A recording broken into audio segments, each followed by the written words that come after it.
All right, my spookies. It's your host and narrator, Enrique Couto. I'm back again. You know that feeling when you've had just enough Christmas?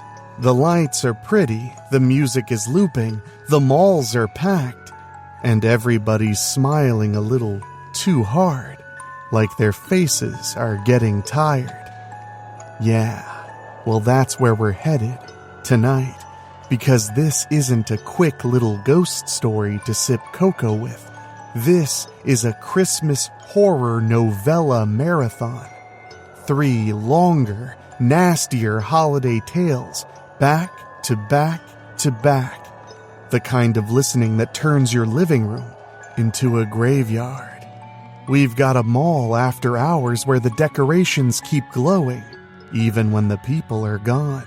We've got a movie night that opens the wrong kind of doorway. One that doesn't care what your plans were for tomorrow. And we've got a Christmas event that's supposed to be sweet, right up until something steps in and starts rewriting what home means. So, top off your drink, check your locks again because, believe you me, you want to check them again. And if you hear bells, they're definitely not festive this time. So now, without further ado, let's begin the holiday fun. And make sure you're subscribed on your favorite podcasting app so you don't miss a single bit of spooky we bring during the holidays and beyond. The Mall Overnight by Rob Fields. Prologue. Just outside the Strickfield village limits, in an old mansion that was thought to be abandoned, Vincent Frankenstein was in a third-floor laboratory and examining the humanoid experiment that was secured to a large metal slab. Stevie Quaid, his young assistant, stood ready to do whatever Vincent asked. "Are you sure there's enough sedatives pumping through the creation's body to keep her sleeping the sleep of the dead?" Stevie asked, looking like she hadn't slept in several days. Vincent regarded her. "I'd like to give you an honest answer, but we've seen how she adapts." Stevie groaned and stood in front of him. "I told you, we should have just destroyed her. Did you forget what she did when she got loose 2 years ago at Christmas time? Don't you remember how she wreaked havoc in Strickfield? Remember how she terrorized the mall north of the village? She nearly killed us several times when we tried to stop her." Vincent sighed. "I'm aware." Stevie raised her finger. "And let's not forget how long it took us to actually capture her again, and finally keep her this time." She growled and turned her back to him. "You were the one who put the head of a vampire on her when you built her." She turned back to him, really angry now, and stretched out her fists sideways. "Did it ever occur to you that we'd never be able to destroy her?" Vincent sighed again, acknowledging her. "I haven't forgotten my fatal miscalculation, Stevie." He could see her heaving now. She put her finger in his face. "It took us nearly midway through this last October to finally capture her and keep her. We threw everything we had at that creation. We even tried killing her by using vampire methods. Unfortunately, her monster side renders her immune to all that, even sunlight. We can't even behead her." When Stevie turned her back to Vincent, he came up behind her and put his hands on her shoulders. "I'm quite aware of what the creation has done, my dear assistant. I understand how she's affected your life. I know you wanted to destroy her." "I still do," she assured him. "I'm still surprised you entertained my idea of trying to fix her. Unfortunately, I cannot fix her the way I'd hoped. I wanted to be able to replace her head, maybe just the brain itself, with a more positive one. I truly understand the horror that I've created and will have to live with the consequences of both my actions and hers for the remainder of my days on Earth. Ultimately, we tried doing things your way as well. Even that isn't working." Stevie slowly turned around to face Vincent. They looked each other in the face for a long moment. Ultimately, it was Vincent who concocted the most powerful tranquilizer ever made. It had taken 2 darts filled with it in order for them to finally recapture the creation. The two of them turned to the bandaged creation as the powerful tranquilizer continued to be pumped into her system. Ultimately, they agreed that if they could not destroy her, then they would keep her permanently asleep in the laboratory. Vincent could tell Stevie was still very much afraid. "I can keep making the tranquilizer." "You'll have to keep making it stronger and stronger," Stevie told him in a shaky voice. "We've seen how quickly she can recover from both electricity and your previous tranquilizers. I even blew her brains out, literally, and that didn't stop her." Vincent hugged Stevie to him. Stevie came to be with him as a result of the creation's actions. Vincent had bandaged her up and took care of her. Since she had nowhere to go, she ended up staying with him and becoming his assistant. She still wasn't sure that she trusted him completely, but he hadn't turned against her in any way. He seemed to understand the great wrong he had done and regretted it each and every day. If anything, Stevie helped him out of loyalty for taking her in and caring for her. Stevie suddenly gasped, "Vincent, look!" The creation just twitched. Vincent eased her aside and cautiously moved toward the creation. She had shown fear upon her awakening nearly 2 years ago. Shortly after, she had become angry and broke loose. It was only after seeing that the creation hadn't cast a reflection in a nearby mirror that he realized his great horror in putting the head of a newborn vampire on her. No matter what he had tried in terms of destroying her, it was evidently clear that she would never, ever die. "I think she's dreaming, Stevie," he told her cautiously. "What?" Stevie snapped. Vincent came very close to the creation and watched her. He remembered she couldn't breathe like a normal person since she was undead. The creation continued to move and twitch uneasily as her eyes remained closed in a forced slumber. For a brief moment, her face seemed to convey the same innocence as it had done upon her initial awakening. He wondered if the creation still continued to run on pure instinct. Had she learned anything during her time on Earth? The creation was nearly 2 years old, but she did convey in her own way that she could understand things. The creation had been asleep for several days with a steady flow of the powerful tranquilizer Vincent created, specifically for her. This was the first time she had moved in several of those days.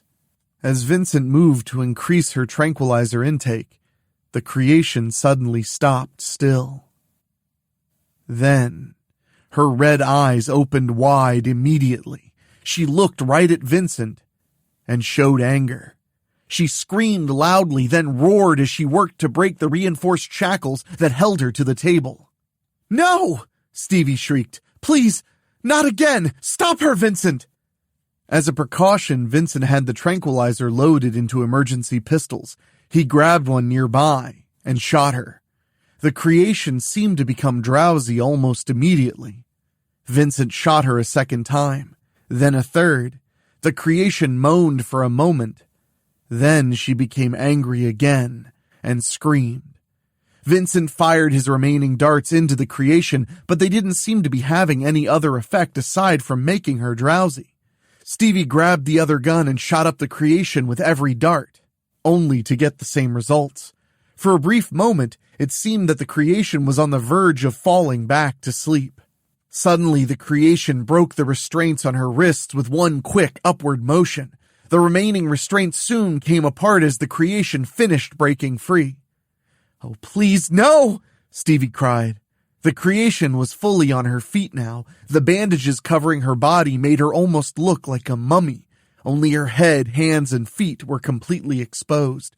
The creation stared at Vincent and Stevie and screamed so loud that they had to cover their ears. "Run, Stevie!" Vincent told her, running her way. The creation started after them, but she stopped and turned in the direction of the door she had escaped the mansion from the first time. Then she saw the nearby window and decided it was a better means of escape. She roared for freedom as she ripped the bars away and escaped through the window. She dropped all the way to the grass below and landed with the grace of a cat. The creation turned and looked upward to see Vincent and Stevie looking down at her. She sneered at them, knowing she had triumphed over them once again. Remembering everything from before, she turned and headed toward the village. The creation remembered to stay off the main roads and not let anyone see her. Vincent would have gotten his answers on how much more intelligent she had become since her birth nearly 2 years ago. The creation at least understood that she needed to stay ahead of Vincent and Stevie and not be recaptured again. Suddenly she remembered that place where she had entered the day after she was born. She made her way to Strickfield Town Center Mall, keeping out of sight as she did. It was dark when she reached her destination and saw there were hardly any cars in the parking lot. She crossed the lot and came to the loading docks. The lock to the dock door broke instantly when she slid it up and entered. She pulled the door back down and put it back into place. After some minutes, the creation found her way out into the main mall itself. It wasn't as brightly lit as the first time she had entered. Somewhere deep in her mind, she understood the mall wasn't open. Just the same, she herself was inside. The creation seemed to smile when she saw the clothing store nearby. She looked at her bandaged arms and body and knew she wanted real clothes. She walked to the clothing store and pulled up on the gate, breaking the lock to get in. As with the loading dock door, she pulled the gate back down. The creation was pleased at knowing she had the mall all to herself. After looking around and finding some desirable clothes, she began to undo her bandages. The next day. Perspective. Madeline Donnerly. Aw, man, how am I always getting myself into these situations? Probably because I'm me and Ariel Mirren's Ariel. Let me tell you what's going on. It's the first weekend in December, right? I'm up in the mouse hole, my bedroom, playing video games. I figured I was entitled to some unwinding after a hardcore Friday and acing 3 tests at school. I'm right in the middle of playing some Donkey Kong on the full-sized arcade cabinet. Yeah, I know. It's an old 1980s retro video game, but I really love playing it. Problem here is I ain't gonna get to play long. Next thing I know, someone's knocking on my door. "It's open!" I call out. My next-door neighbor and my buddy Carter Cross comes in and sees me playing. "Really, Madeline? You have a new sign on your door that says, 'Welcome to the mouse hole'?" "Yeah, I got a little playful with the 3D printer. What's up, buddy?" He sighs. "I think I just saw Ariel Mirren lurking around our neighborhood." I groan and shake my head. "I told you never should have posted that video. You know how Ariel can be when you scorn her." "Yeah, but you know she deserves it," Carter stresses. I stop playing the game and just look at him. "Between you and Ariel, you're both gonna get me in deep, deep trouble." I smirk uneasily. "Or did you forget I'm BFF to both of you?" Now I point at him. "And don't even get me started on how many times Ariel was drilling me about you at her slumber party last night." I fold my arms in front of me. "I told you not to post that video." I walk over to my computer and sit down in front of it. Carter sits next to me. I open up Facebook and see all kinds of notifications for Carter's video, and most of them are Ariel. What happened? Ariel's almost always stuck having to babysit her little cousin Stuart.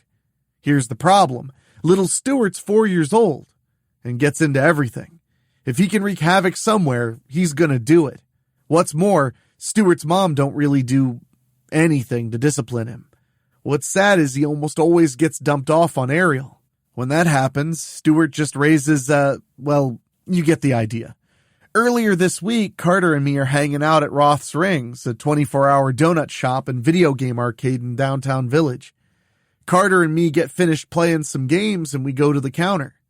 Carter says he'll buy me a cup of Death Wish's Ginger Dead for helping him pass Miss Rodolfi's science test. I'm just getting my cup and ready to savor it when we hear the commotion. Suddenly, little Stuart comes running into the place. Ariel ain't too far behind. "Come back here, you little goober!" Ariel yells. Carter and me are both giving each other weird looks now. Suddenly, little Stuart snatches my coffee and throws it at Ariel. The cup explodes all over her. "Aw, man," I groan. But you just know Stuart ain't done there. When Ariel's about to grab her cousin, he snatches up a slice of pie off of somebody else's plate and smashes it into her face as she grabs him. Wouldn't you know it, Carter got his smartphone out and recorded the whole thing. What can I do? Like I told Carter, I'm best friends with both him and Ariel. Stuart runs around inside Roth's Rings and is knocking the little tables down next to the games, many of which have food and drinks on them. Just as Ariel's grabbing and picking up Stuart again, he has a cream-filled donut in his hand and he smashes it right in her face. Anyway, I think you're getting the idea here. When Carter finishes the game, he gives me that look saying he's gonna post it to Facebook. I'm raising my hands in front of me and shaking my head fast. "Don't do it, Carter," I quickly tell him. Nothing doing. He posted it. The comment? "The little prince treats the princess to some treats at Roth's Rings." The look I gave Carter when he did it. No, I wasn't mad. Try scared. I was gonna try not to have to go to Ariel's slumber party last night, but Ariel cornered me at school with Mona Abels and Bailey Downs and told me, "Don't you even think of skipping out on my slumber party tonight, mouse." She was rubbing her hands together. "We are gonna have such a nice conversation about Carter Cross, you and me." Like I said, Ariel didn't break me, but I could tell she wasn't finished yet. I know Ariel Mirren, and she never forgives and never forgets when you embarrass her on Facebook like that. Getting back to now, I'm reading all the comments. I ain't gonna list them all here because there are too many of them and there's some choice things I'd rather not repeat here. "Okay, buddy, what do you suggest?" I ask. Before Carter can talk to me, we hear both the doorbell and some hard knocking downstairs. "I know you're in there, Carter Cross!" We both hear Ariel yelling. Gulp. "I know your parents aren't home, mouse," Ariel continues. "I saw Carter come in here. You don't open this door right now, I'll just come on in myself." When neither of us answer, we suddenly hear the lock click. I quickly turn to Carter. "Ariel found the spare key. She's coming in." I shake my head quickly. Buddy. No way you two are fighting in my house. We gotta get out of here. Close the door." Carter quickly closes the mousehole's door as I'm opening my window.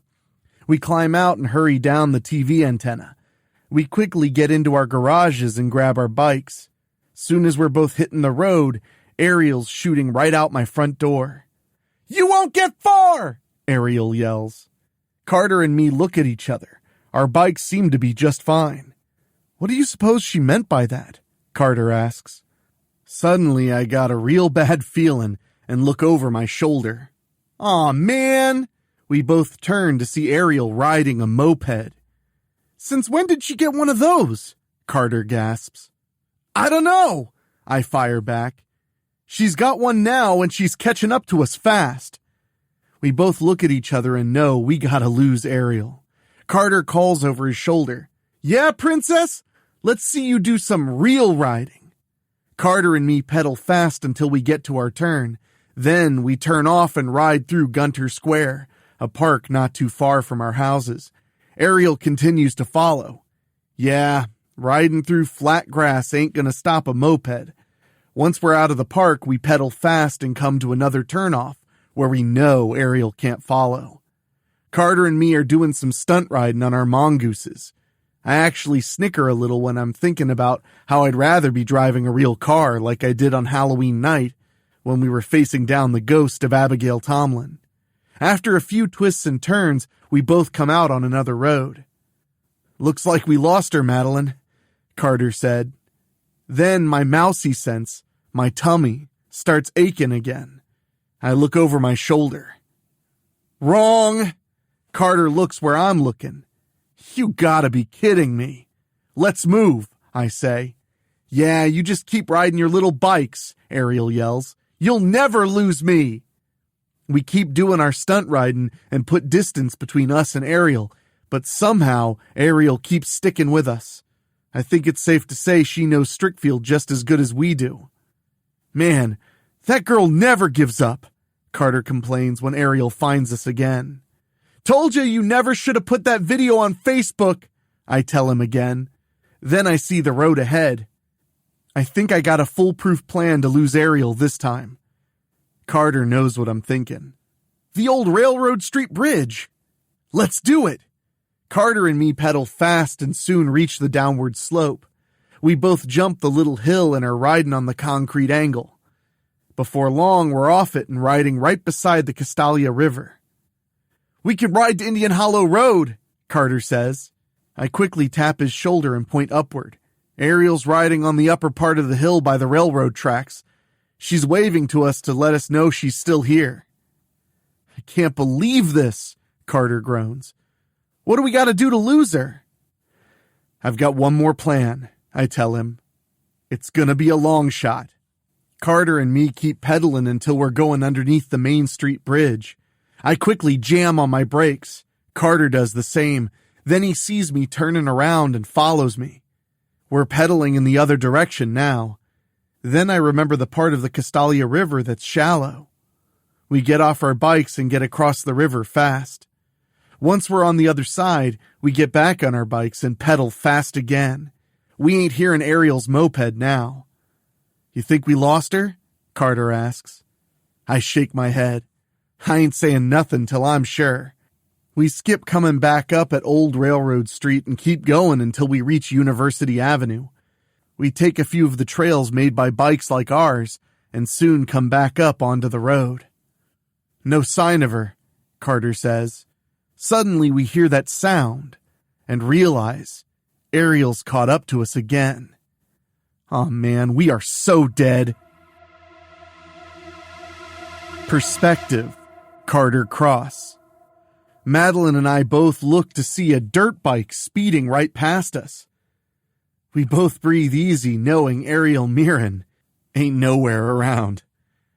"Looks like we're gonna be okay," I say. Madeline gives me that look now. "So now what, buddy?" she asks in her mousy voice. We're riding for a little bit before I tell her what I'm thinking. Well, I'd say going back to either of our houses is out. What's to say Ariel won't be waiting for us there? "Well, we can't stay out here all day," she says. "And not just 'cause it started drizzling. It's cold out here." "We could go to the mall," I throw out. "I don't think Ariel's gonna find us out there." "Not an actual guarantee, Carter," she sighs. "Okay, we'll go to the mall. I gotta get something hot to drink, coffee or a hot chocolate." "I'll pay, Madeline," I tell her. "I'm really sorry you got in trouble with Ariel. That wasn't supposed to happen." She gives me her usual smirk that says, "We're still buddies." Then she says, "Just give me an invitation when you and Ariel get married after you graduate high school." I groan and point a shaky finger at her. "You always gotta go there." "Come on, buddy. This is me you're talking to here," Madeline tells me. "I know you really like Ariel. I mean, you got her pic on your phone, and I'm pretty sure she likes you too, so why don't you just ask her out?" I shake my head. It's one thing for me to like Ariel, but I ain't giving up to her. She can call herself the queen bee at Strickfield Junior High all she wants, but I ain't bowing to her. I can't believe she's got everybody else doing things for her. Then she expects me to fall in line and go along with it? Not happening, Madeline. At least now I'm not alone. "But you still like her," she states. "Okay, yes, I like her, okay?" I point at her. "Just don't be telling everybody about it." I don't think I gotta. I'm pretty sure everybody in our group knows. No, I didn't tell him. Again, just ask her out. I'm sure she'll say yeah. I shake my head. You think Princess Ariel's gonna want to go on a date with me after that video I posted of her? Way I'm seeing it, buddy, Ariel ain't gonna stop until she's caught up to you for that video. Maybe she didn't get you now, but we gotta go back to school on Monday. Guess I got 2 days then, assuming she don't catch up to me before that. Madeline and I make it out to Strickfield Town Center Mall. We chain up our bikes and head inside. You'd think they'd have the Christmas decorations up by now, I say. I mean, don't they usually have them up by Black Friday? Madeline points in a few places. They got some up. They also got a Santa house in Center Court, like they do every holiday season. You're right, though. How come they ain't got a lot of decorations up? Madeline and I walk the mall. November and December are the 2 months out of the whole year that our mall looks like a grand opening. I mean, nearly every store is filled and open. There are also a lot of kiosks set up. Before and after those months, the mall maybe has 1/4 of the stores and a lot less foot traffic. People keep saying it's going to close up for good, but it hasn't yet. Then Madeline and I see a woman who owns the mall herself, Harmony Mirren. She's standing over at Center Court and greeting the kids to let them see Santa Claus in his house. She really doesn't look that old, like she's not too long out of high school. I know she inherited the mall from her parents and has a little baby girl of her own. I wonder what relation she is to Ariel.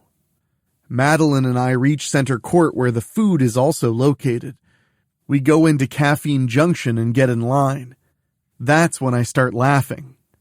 What's so funny? Madeline asks. Being in here's making me think of Roth's rings, I snicker. Come on, you thought it was funny too. Watching little Stuart Mirren at his worst? I mean, it was like watching a cartoon. Madeline does laugh a little. Then she says, you know, at the same time, I feel sorry for Ariel having to get stuck with him all the time. I know he really does drive her crazy.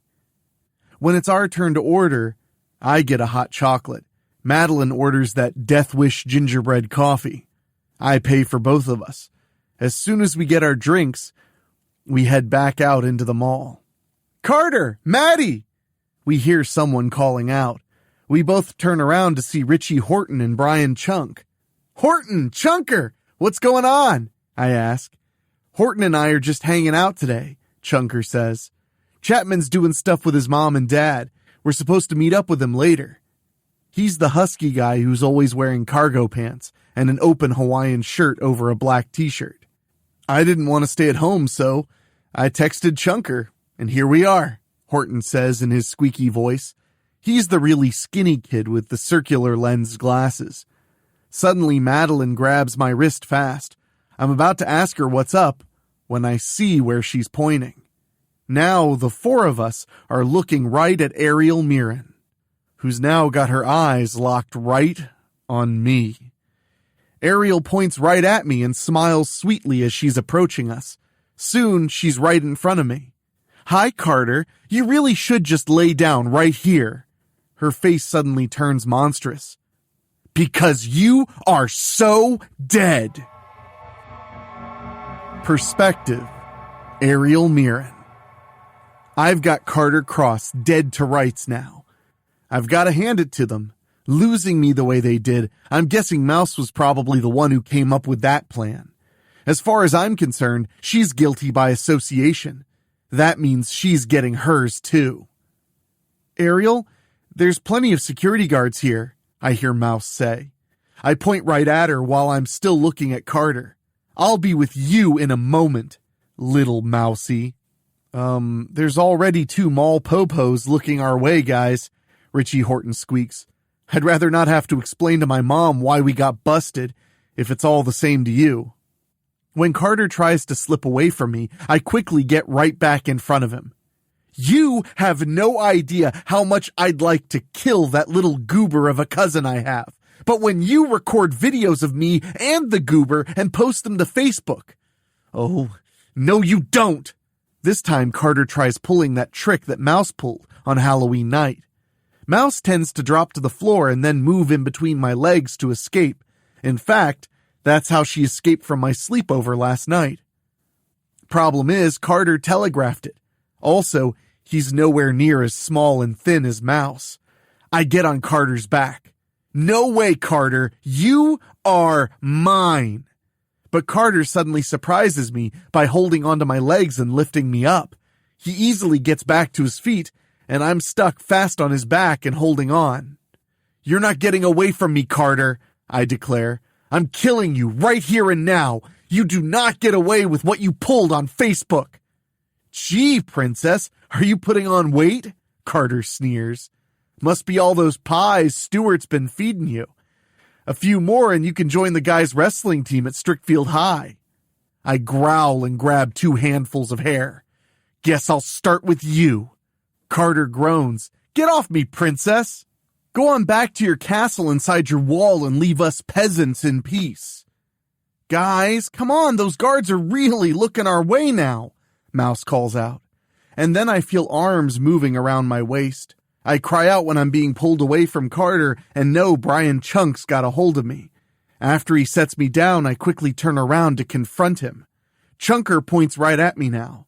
That's enough, Ariel. We got all kinds of security guards looking right at us. And Horton's right. I know I don't want to be explaining to my parents why we got arrested here. I put a finger of my own in Chunker's face. You do not ever touch me, fat boy. Chunker shakes his head. You do know I'm not afraid of you, right? Then I give him my wicked smile. You should be. Or did you forget I'm Ariel Mirren? Chunker raises his hand in front of him. Okay, you're right. I need to learn my place, right? That's what you keep saying. Suddenly, he grabs me and holds me to him. Run, you guys, go! Let go of me, Chunker! I yell when I see Carter and Mouse running for it. You guys, the Malpopos are on us now, Horton warns us. Chunker lets go of me now. My fists are tightened. Then I growl and point right at Chunker. Oh, you! As I'm ready to vent my anger and frustration with one of my trademark screams, Chunker quickly grabs my hand and holds it.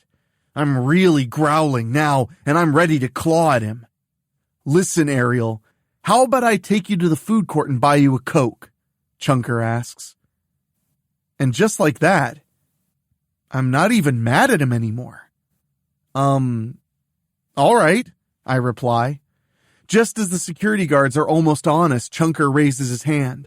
It's okay, I'm just taking my girlfriend to the food court. She's having a really bad day. The guards look at each other. Then one of them says to us, We've already got enough on our plates here with it being a Saturday in December. Be respectable while you're here. Got it? Yeah, we got it. Chunker quickly agrees. We start walking away from the guards. You don't make good on that Coke, and I'm gonna claw your eyes out. Then Carter's. I tell him, on no uncertain terms.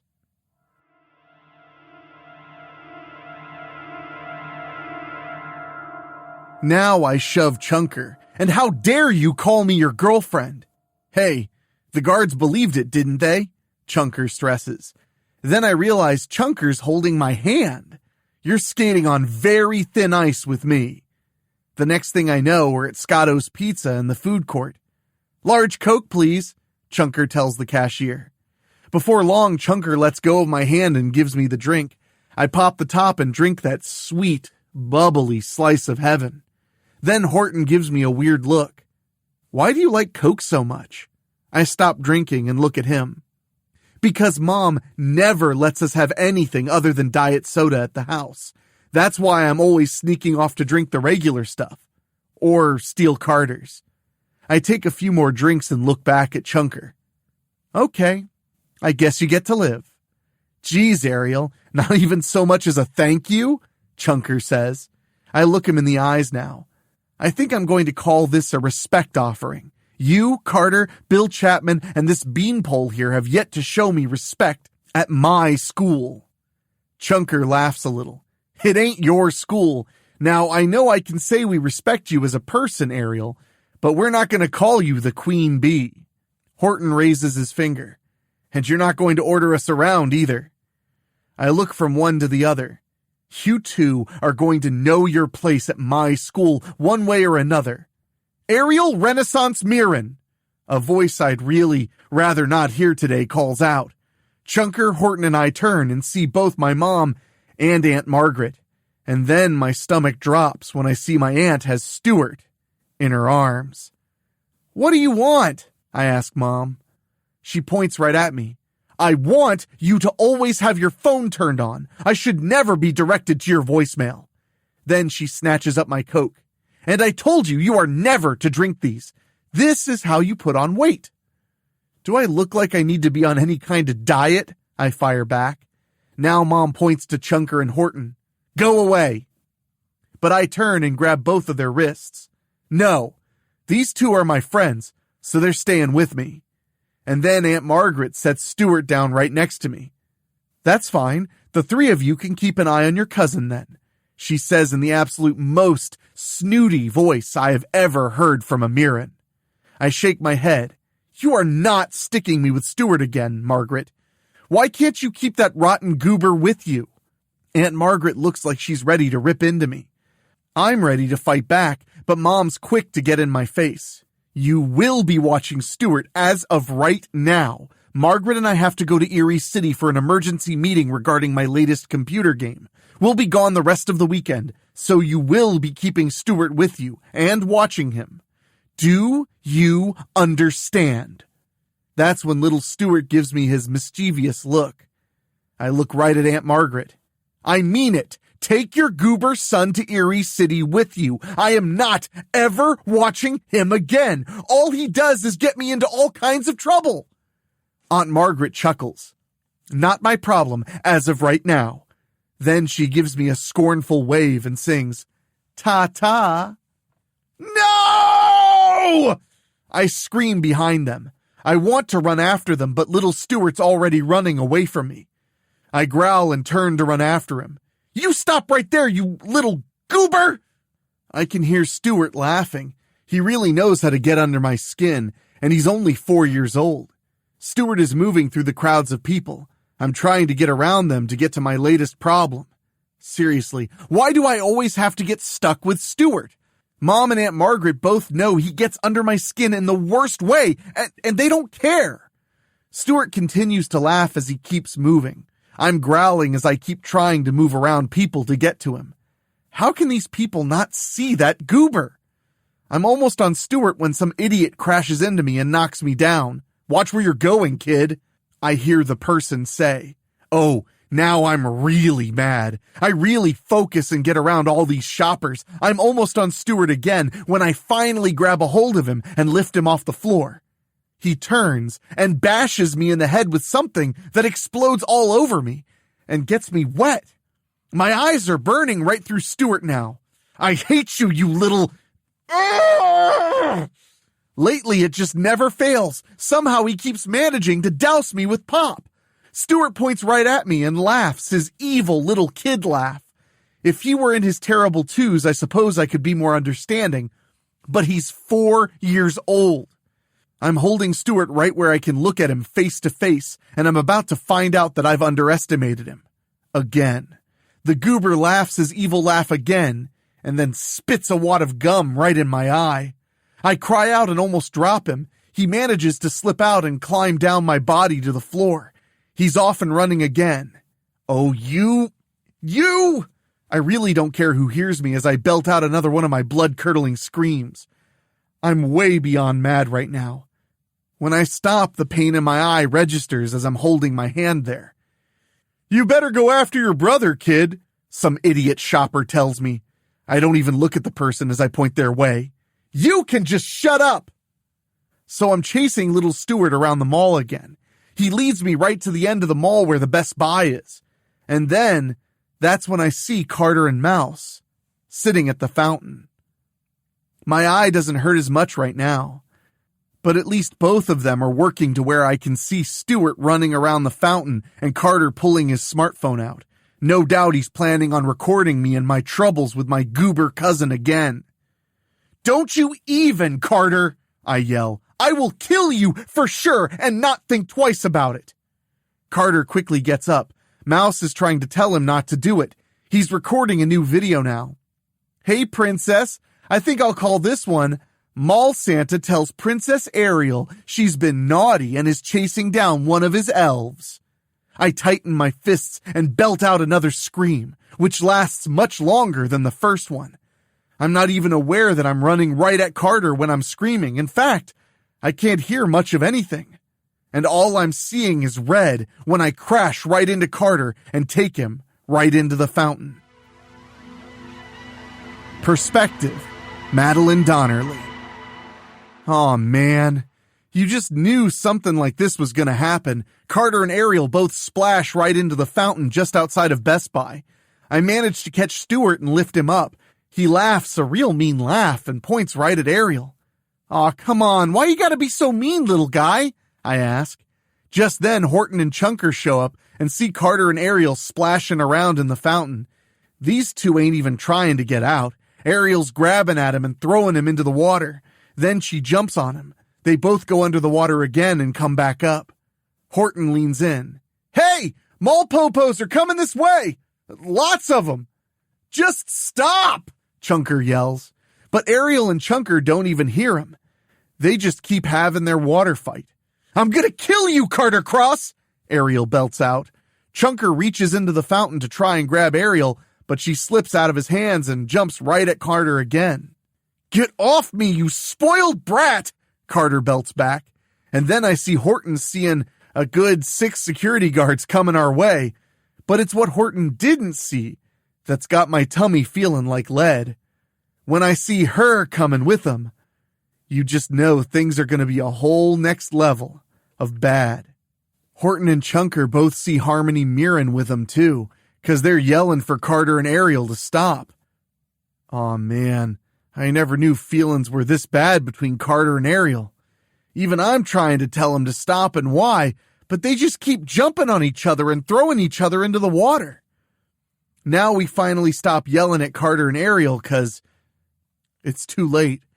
Harmony Mirren and the guards are here. That's when I feel Stuart pull my beret off my head. I quickly turn to the little guy and put it on his head. You can keep it on if you behave. Stuart laughs happily now. Guess I ought to be so lucky this little guy always minds me when he's with me. Hopefully I ain't assuming nothing when I say I think he likes me. Harmony Mirren don't even look mad when the security guards grab hold of Carter and Ariel and yank them out of the fountain. Water's just dripping off them and all over the floor. Now, why am I worried about Harmony Mirren? Not only is she the owner of this mall, she's also one of the absolute meanest Mirrens I know. Harmony claps her hands together once. I'm so happy you two love playing together in one of my fountains. Then her fake happy tone quickly turns sour, fast. Bring them to my office yesterday! And before anybody can even so much as take a breath, Harmony points right at the rest of us. I want them too. Bring all these brats to my office. What?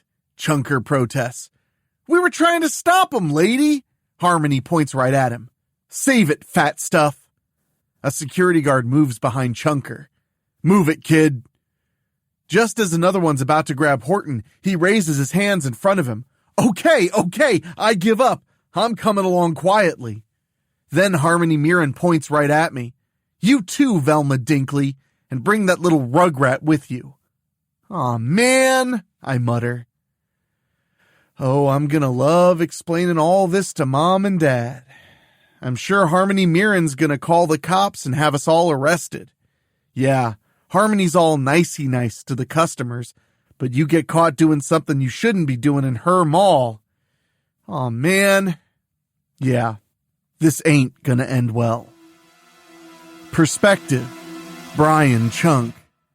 I keep telling the lady who owns this mall that Horton, Maddie, and I were trying to break things up between Carter and Ariel.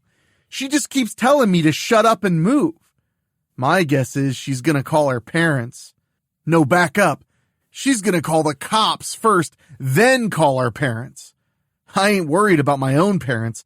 All I gotta do is just explain to them what happened and things should be okay at my end. I'm more worried about Horton, though. I'm surprised his mom's still letting him hang out with everybody, especially after we were gone for a whole year. What with everything that happened with Abigail Tomlin's ghost. Oh, Horton's mom wanted to keep him in the house forever and ever once we all came back home after Maddie and her friends saved us and brought us back to the mortal realm. Horton hardly ever gets confrontational, but he wasn't going to let his mom keep him away from the group. I'm wondering if she'll make good on that, though. If Harmony Mirren calls her up and tells her just what happened. Everybody's watching the guards escort us to the other end of the mall and down a side corridor. Next thing we know, we're turning off and going past a set of restrooms and into the mall office. Harmony Mirren shuts the door and locks it tight. Then she pulls these drapes closed. Finally, she sits down at her desk. Her face is so red now. You just know she's as angry as all get out. Harmony points to Ariel first. Believe me, I know you're my cousin. She points to Stuart, who's standing next to Maddie now. And so's that rotten brat. Now she glares at Ariel. But the fact that you two are family doesn't mean a single thing to me. In fact, I'm going to pick up this phone and call the police and have them come get all of you. She points to all of us as a whole now. Too bad none of you damaged anything in my mall, because I really, really want to press more severe charges on all of you. Before any of us can speak, she points sharply at all of us. Shut up! You do not speak unless I say so, and I did not say so. She clasps her hands together now and smirks. Oh yes, all of you rotten brats belong to me now. She unclasps her hands and picks up the phone. She's about to punch the number for the police. When she hangs up, her smile's really making me feel uneasy right now. I suppose I should actually be thanking all of you from the bottom of my heart that you created a disturbance in my mall today, she says softly. In case you haven't noticed, the mall doesn't look all jolly for the holiday season like it's supposed to. Oh, there are a select few things up and about like Santa's house, a few scenes, and even some of the Christmas hangings. However, there's still plenty more to do here to make my mall a winter wonderland. Now she's smiling really sweet. Yeah, she's that scary. I think I'm willing to cut you brats some slack this time, she chuckles now. But in no way am I letting you off the hook. Oh no, in fact, I see my Christmas decorations crew right here in front of me. It's very simple, really. You brats get to work the rest of the day and all night finishing up with the Christmas decorations. There are several Christmas trees that have to be placed at precise locations throughout my mall. There are even some scenes that have to be finished.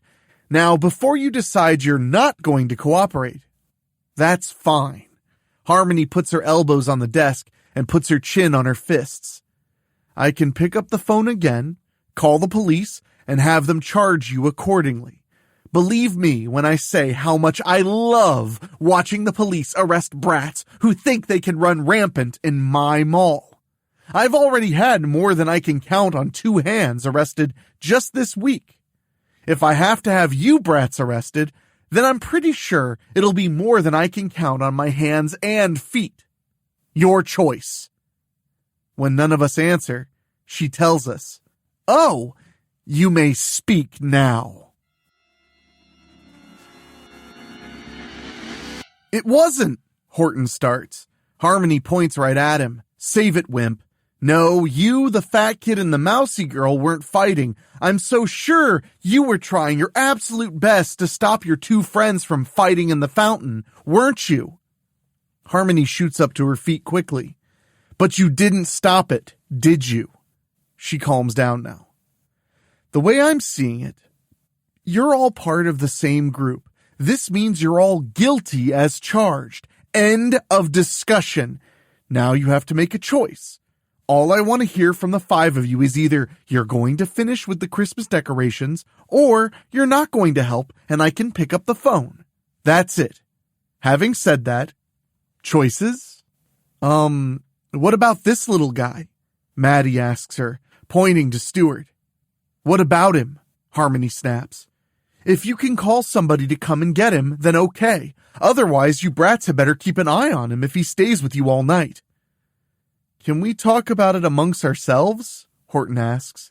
Harmony laughs scornfully. You do not get to make requests, Tentpole. I will not ask you brats again. Your choices now. You all know we're going to choose to stay and put up the rest of the decorations. Splendid! Harmony cries with glee. That's the choice I would have picked myself. And now, Harmony explains what all we're supposed to do. She says that since she doesn't trust us, she herself will be supervising us to make sure we do the job on her level. Turns out her baby is being watched by her other family members, so she doesn't have to worry about getting back to her right away. When she finishes explaining everything, she smiles her devilish smile again. I'm going to have so much fun with all of you, Harmony warns us. Also, if any of you are slacking off or sleeping on the job, I call the police. Don't worry, I'm not a totally unfeeling person. I'll give you all a little break at every hour. I'll even let you have free soft drinks from the food court and feed you when it's time for meal breaks. And if the decorations aren't finished before the morning, then I call the police. Harmony points at Ariel and Carter. I suppose we really should get you two some dry clothes. I'll get you two some overalls to change into while we dry your clothes. She raises her finger quickly. Those of you who have smartphones, call your parents right now and tell them you're spending the night here. When you're done, your phones get locked in this drawer until morning. You're here to work, not play. We're all looking at each other now. I don't know about the others, but I get the feeling we're in for a very long rest of the day and all night. Perspective, Richie Horton. The others are quickly noticing that I'm actually not minding being here so much. Even Harmony Mirren barking orders at us isn't really bothering me. We've been working together at going around the mall and hanging things from giant Christmas ornaments to draping tinsel to even bright and colorful lights. Since the mall's still open, people are seeing us slowly but surely making our way across. We started at JCPenney and are expected to end over by Best Buy. Harmony Mirren has been keeping a watchful eye on all of us. Even Maddie's got little Stuart helping her out with putting the animatronic scenes together. In fact, it was Ariel who advised Harmony that it would be a good idea to let Stuart stay with Maddie to keep him out of trouble. When Harmony sees how Maddie's kind of playing with him to keep him occupied, she starts yelling at her. Ariel quickly comes over to Maddie. If I were you, Harmony, I'd leave Mouse alone. Believe me, you want her keeping Stuart the way he is. But if you insist on being all high and mighty, go ahead and keep getting on Mouse. When Stuart starts running around your mall and getting into everything, don't expect us to stop him. Harmony points right at Maddie. Fine, Ariel. She can entertain the kid. Then she says to Maddie, don't go too far out of my sight. I may need you to be my gopher. Maddie keeps entertaining Stuart. Come to think of it, this isn't the first time we've seen Maddie playing with him. He doesn't seem to like the rest of us, especially Ariel. He really seems to like Maddie, though. He even does what she tells him, and doesn't get pouty with her about it. I also recall he's never once said a single word. At 4 years old, I'm sure he can talk. He just doesn't talk unless he has something to say. Probably to his mom. Harmony doesn't seem to mind us talking to each other as long as we're working. Right now I'm helping Ariel with hanging more tinsel on the ceiling. Chunker's working on getting the rest of another animatronic scene put together. Carter's putting up some more of the Christmas trees that were found in storage. I think Carter and Ariel both look quite obvious in their navy blue overalls. Every now and then I see them giving each other mean looks. When we're at Strickfield Junior High, nearly everybody's quick to step aside for Ariel, even the 8th graders. When it's said that she's the queen bee, it doesn't mean that she literally rules the school. It means she's the most popular girl there. When she does tell somebody to do something, they do it. When I said nearly everybody, the exception is Carter, Chapman, Chunker, and me. And lately it seems Mona Abels and Bailey Downs, the other two girls in our group, aren't so quick to do what she wants these days. We keep working on into the evening and right up until closing. We're nearly halfway through the mall when 10 o'clock rolls around. We've really put up a lot of decorations. Since we have to finish the rest of the mall, that means we've got a lot more. Believe me when I say Harmony hasn't taken her eyes off us for so much as a second. Even when she was looking at her phone, she was still watching us. When Carter and Ariel started sneering at each other a few hours ago, Harmony told them to get back to work. Maddie and Stuart are back with sodas on a tray for everybody. She goes around and hands everybody one. I'm surprised Maddie's been able to keep Stuart occupied for as long as she has. When Ariel tried to tell him to do something a moment ago, he nearly threw his soda at her. Maddie stopped him and told him he'd get thirsty later. Again, he listened to her. Harmony lets us take a break to enjoy our sodas. When you finish your break, get some more Christmas decorations out and keep going. I'm going to take Madeline and Stuart with me and make sure the entrances are locked up tight. She points sharply at the others. And if I come back and see you're slacking off... Harmony gets on her golf cart, letting Maddie and Stuart sit up front with her. Then they take off to go check the entrances. Like I figured, Ariel and Carter start going at each other again. I hate you, Carter, she snaps. He points right at her. Hey, I wasn't the one who wanted to fight in one of the mall fountains. That was all you. She gets up and goes right to him.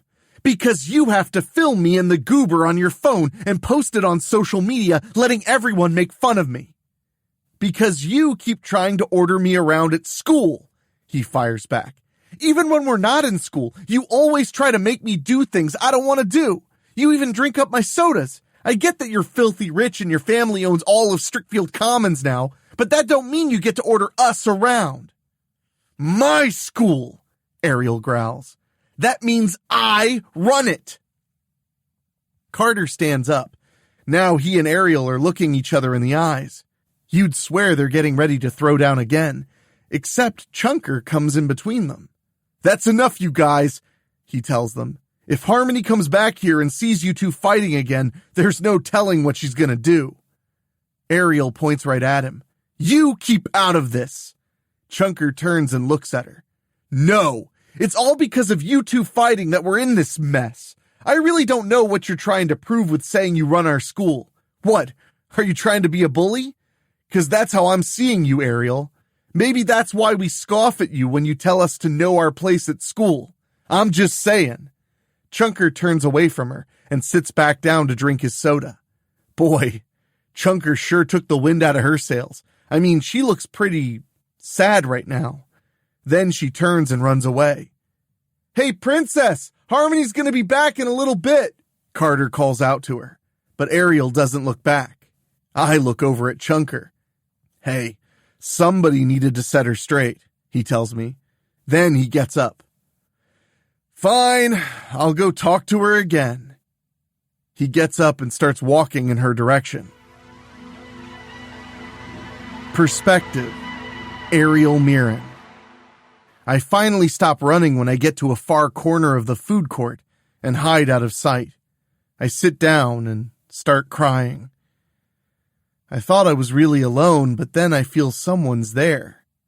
I look up and see Chunker. What do you want? I snap. Did you follow me to see me at my worst and gloat? Chunker sits down across from me. Hey, I wasn't trying to cut you down, Ariel. But really, how do you think people at school see you? You know, being the most popular girl at our school doesn't mean telling people what to do. What do you expect me to do then? I ask. I'm Ariel Mirren. Do you have any idea what that means? No, you don't. You don't know what kind of expectations Mom has for me, aside from making sure I'm always there when Aunt Margaret wants me to take care of Stuart. Not only do I have to keep that little goober out of trouble all the time, but Mom expects me to be a dominant in our family. She's expecting me to be homecoming and prom queens when we get to high school. the same as she did. Mom ruled her school with power, so she expects me to do the same. What do you want to do? He asks. I wipe away tears with the back of my hands. I don't know. I do know I'm tired of always trying to please Mom, when I know she'll never be pleased. You're not a Mirren. You'll never know what it's like to have lots of expectations placed on you. Chunker smiles a little. Hey, didn't you stand up to your mom on Halloween night? Maddie was telling us about it shortly after you guys saved all of us from Abigail Tomlin that night. If you don't want to live by your mom's expectations, then tell her that. You're supposed to be a dominant Mirren, right? Then be a dominant Mirren, but be your dominant Mirren. Now I smile at him. You're right, I sigh. I'll share something with you. Sometimes I wish I wasn't a Mirren. If it wasn't for my girls, including Mouse, I think I'd have lost my mind a long time ago. I take his hands. Thank you. Before Chunker can reply back, we both realize we're not alone. At first, we're thinking Harmony found us, but it's some other woman. She looks huge. Her height. I'm thinking she's at least 7 feet tall, which would explain why the clothes she's wearing look like summer clothes. She has on a t-shirt that looks torn at the sleeves and jeans that could pass for capris. She's also barefoot, but what's really scaring the both of us right now is that her skin looks chalk white and her eyes are glowing bright red. We both scream when she shows us her clawed hands and the glistening fangs in her mouth. We get up and run for it. Help! Chunker calls out. Ariel, she's got me! I turn and see that woman. I think she's a vampire, pulling Chunker into one of the double doors beside the pizza place. I duck fast when she throws a big trash can at me with one hand. I'll get help! I call out to Chunker. Then I turn and start running back to where the others are. Perspective, Brian Chunk. I'm trying to break free of this woman who's holding on to me, but she's really strong. If she really is a vampire, I'm gonna be in real big trouble here. Let go of me! I yell. Help! The vampire woman growls as she keeps dragging me along. Soon she opens one of the doors leading to the basement level. I remember we had to go down there to get some of the Christmas decorations. There's also a parking garage under a part of the mall itself. Now the big vampire's picking me up and carrying me downstairs under one arm. I know I ain't no lightweight, but she's carrying me like I am one. I keep calling out for help. I just hope Ariel tells the others what's going on before I end up becoming food for this thing. Ugh. Or she makes me into something like her. Then I remember I was already not alive once before. That time when Abigail Tomlin brought Chapman, Horton, and me to the afterlife a year ago last Halloween. No way I was letting this giant woman turn me into a vampire. Seeing the woman's bare foot, I raise my shoe and stomp down on one of her feet. She growls and stops. That's when I break loose and run. The woman screams now. I don't even look over my shoulder. I know she's after me. I just know I gotta get out of here and get back upstairs to the others. Hopefully Ariel's warned them already. For all I know, they're probably on their way out of the mall. I'm turning the corner to open the door to get back upstairs. What? I quickly yell. That giant vampire woman is right in front of me. Then I remember, vampires can literally warp right in front of you. I quickly slam the door and run to another. Now I hear the vampire woman knock the door away and come out. She screams again, which really sends shivers down my spine. I run to the upward ramp and start making my way up. I hear the giant vampire scream again. It'd be one thing if she hissed or even went bleh, bleh, or something, but screaming like Ariel Mirren when she's mad. Even hearing Ariel scream sends shivers down my spine. But she ain't a giant vampire woman. When I'm about to reach the top of the ramp, I quickly stop when I see she's right there. She looks right at me, and and I feel her eyes. I can't move. I can't run. The last, it's glam. Then I think she's lifting me on her shoulders. Can't move. Perspective, Madeline Donnerly. I thought it'd be hard trying to keep Stuart occupied all day. In fact, he's sitting on my lap right now. He points at the Christmas displays and is all happy and laughing. Stuart helped me put all of them together. All I had to do was point to what I wanted and he brought it to me. Harmony's just now bringing us back after making sure all the entrances are locked up tight. That's when we're seeing Ariel running out of the food court to the others. Help! She's shrieking. Help! The others are looking at her now. I can tell you Harmony ain't too happy when she pulls the golf cart right up by her. There is no reason whatsoever for you to be carrying on, Ariel, Harmony snaps. There's a giant vampire woman, she tells all of us. She got Chunker. Then she tells us what happened in the food court. I'm not making any of this up, I swear. But I can tell Carter ain't believing her. Suddenly, Ariel comes over to me. She takes my wrist and locks her little finger with mine. Pinky promise. I'm giving Ariel my most serious look right now. You say it's a vampire? Now Harmony grabs my arm. None of you brats are leaving this mall until all the Christmas decorations are put up. You understand me? None of you. I shake Harmony off me. If Ariel says Chunker's in trouble, then I'm gonna go help find my friend. I lift Stuart up and quickly get off the cart. I'm leaving this little guy here with you. You got a baby, right? So you ought to know what to do with Stuart. You stop right there, Harmony yells. I did not excuse any of you. I mean it. I'll call the police and have them here right now. Now I see Horton pointing and gasping fast. Maddie. We're all looking where Horton's pointing. Now Ariel's joining Horton. That's her. That's the big vampire woman who took Chunker. You, Harmony yells at her. I turn to her. You know that vampire woman, Harmony? That's the thing that trashed my mall and attacked my security guards on Christmas Eve 2 years ago. Harmony shrieks. I could never forget that face, that hair, or those eyes. That vampire woman looks like she's got a good 7 feet of height. Her red eyes are glowing bright even in the dark. She tightens her fists and screams. That's when Harmony turns her cart and drives off. Wow, Harmony really drove off and left us here, Horton says. That's a Mirren for you, Carter mutters. Hey, Ariel yells at him. Then she slaps his shoulder. I'm standing right here, you bumpus. Carter looks kinda ready to stick his foot in his mouth. That vampire woman moves really fast 'cause she's almost right on us. Scatter! Ariel yells.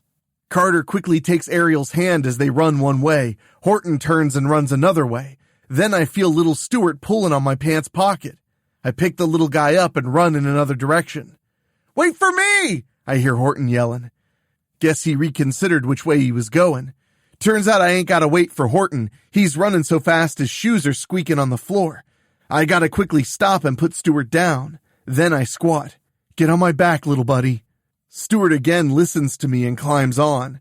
I lift myself up so Horton and me can run again. Much easier to carry Stuart on my back than trying to hold him. Can you see her, Maddie? Horton asks. Suddenly, the vampire woman appears right in front of us when she comes out of one of those side corridors, making us both scream. Never mind! Forget I asked! Horton shrieks when we turn around. What's real funny right now is that little Stuart is laughing it up. Yeah, I'm glad you're having fun, little buddy. Hang on! Horton and me scream when we hear the vampire lady shout. Then we round a few of the kiosks and head into the food court. Why are we running this way, Maddie? Horton asks. We gotta find Chunker, I tell him. They both came this way. What's really bad is I ain't even got time to try and find a mirror to summon Mary Worth to come and help us. Aw man, where'd that giant vampire lady come from? I'm almost thinking Lady Dimitrescu escaped from Resident Evil Village. When we're about to turn another corner, we're both screaming again when the giant vampire lady has her hands on our shoulders. "She's flying!" Horton shrieks. "Down!" I yell. We both fall on our bellies and let the vampire lady fly right over us. We quickly get back up, glad little Stuart doesn't weigh much. The vampire lady lands and points right at us now. "My children." Wow, she don't sound nothing like Lady Dimitrescu. Her voice actually echoes, and her face looks like the original Fright Night poster. Boy, do Horton and me ever scream. I remember telling Ariel Mirren to give me something to be scared about just after we started junior high. If she's seeing me right now, she ain't never gonna let me live this down. Then I stop screaming when I hear little Stuart laughing again. "Oh, you think this is funny?" I ask him. The vampire lady licks her long, glistening fangs. "My children." Horton and me both scream again and run for all we're worth. We run out of the food court and down toward JCPenney. We're hearing that vampire lady screaming as she's flying after us again. Really sharp claws outstretched. Hey, as long as Stuart's laughing, then him being scared is one problem we ain't got to worry about. We turn a corner and see an SUV that's being raffled off parked. "I can't run much longer," Horton pants. "Hey, that vehicle's got mirrors. I can call Mary Worth." I never thought I'd ever be so glad I'm possessed by the spirit of a white witch from the time of the Salem witch trials. But just as we reach the SUV, it suddenly comes off the floor. The giant vampire lady's lifting it right above her head. "No escape," she growls. "No way," Horton squeaks. "Yes way," I squeak back. And then I see the bikes Carter and me rode here, just outside. The only way Horton and me can use them is to... I got an idea, Horton. At first I think about handing Stuart off to Horton, but I ain't sure how he'll behave with him. Nah, I gotta keep this little guy with me. "Hang on, Stuart," I tell him. "What are you doing, Maddie?" Horton shrieks when he sees me running around the vampire lady. Now Horton and me are on either side of her. "Yeah, you keep having fun, little man," I tell Stuart when he's still laughing it up. Now I call out to the vampire lady. "Hey!" She turns around to face Stuart and me. "Bet you can't hit me with that." "Maddie!" Horton gasps. "Really?" Then my plan totally backfires. The vampire lady drops the car so that it bounces on its tires once and remains parked against a wall. Then she snatches Horton by his shoulders and lifts him up. All he can do is smile and laugh a little. Then he waves at her. Hi? "Baby," she says. "Yeah, I'm your baby," Horton quickly agrees, probably hoping she don't lower him down and bite him. Then I see the door on the SUV is open. Hey, that's right. The vehicle was unlocked so people could look inside it to entice them into filling out a raffle card. I inch my way over to the vehicle. Stuart gets off my back and climbs inside. Then I get into the driver's seat. Man, I'm hoping there's keys in this thing. It's gonna be a long shot, but I pull down the sun visor like I did on Halloween night. Nope, no keys. Then my little buddy taps my leg fast. I turn to see him handing me the keys. "Aw, thanks!" I cry, taking him off his hands. Man, I sure hope this works. I put the keys in the ignition and crank it. That's when the giant vampire lady turns and looks right at me. Now I'm feeling a little weird. Then I quickly shake my head. "Oh no way, I'm letting her glam me." "Come on, start, will ya?" I beg the car when all it's doing is cranking. Then I call out the window. "This is the part where you start running, Horton!" He don't need me to tell him twice. And just when that giant vampire lady's almost on me, the car roars to life. Time to play some more Gran Turismo again, just like on Halloween night. Okay, Mousy, time to show this big, ugly vampire some driving skills, I say to myself. When I hear Stuart laughing at all the fun he's having, I know I gotta keep him entertained. I take a deep breath, shift the gears, and floor the gas. The tires are squealing on the floor as I'm backing up. When I'm out in the main area, I shift again and floor it forward. Hang on, little guy. We're gonna get Horton. I just hope I can drive like our lives depend on it. Oh, wait. They do. Perspective. Carter Cross. Ariel and I made it out of the mall itself and make it back to the storeroom where the rest of the Christmas decorations are. After we piled stuff up against the doors, we got our backs to the wall and are sweating as we're catching our breaths. When we're calm enough, Ariel growls her usual growl and slaps me on the arm. Ow! Then I turn to her. What's your problem now, princess? She turns to me and pushes me now. I can't believe what you said about the Mirrans. I was right there. I'm a Mirran. I raise my hands in front of me. Okay, bad choice of words. I'm sorry. To be honest, I wasn't thinking about you when I said what I said. Ariel calms down a little. Really? I sigh. Okay, yes, you're a Mirran, but you wouldn't have left us the way Harmony did. Cut me some slack here. She slaps my shoulder hard again. You don't deserve any slack, Carter. Not when you keep making videos of me and that little goober and posting them on Facebook. And now that we're all here alone, just you and me, we can finish our fight from earlier. We both know you can't outrun me, right? I look her in the face. If we survive this, I'm still not going to treat you like you're the queen when we're back at school. She points right at me. It's my school. Whatever, princess, I snap. Then I turn my back to her. There's just no talking to you. I raise my finger. That's where you show you're a Mirran. It's always your way or no way. Then I see the pop machine with canned sodas and go over to it. I'm surprised they even keep one of these here in the storeroom. Looks like it's working. I dig into my pocket and pull some change out. Next thing I know, Ariel's right there.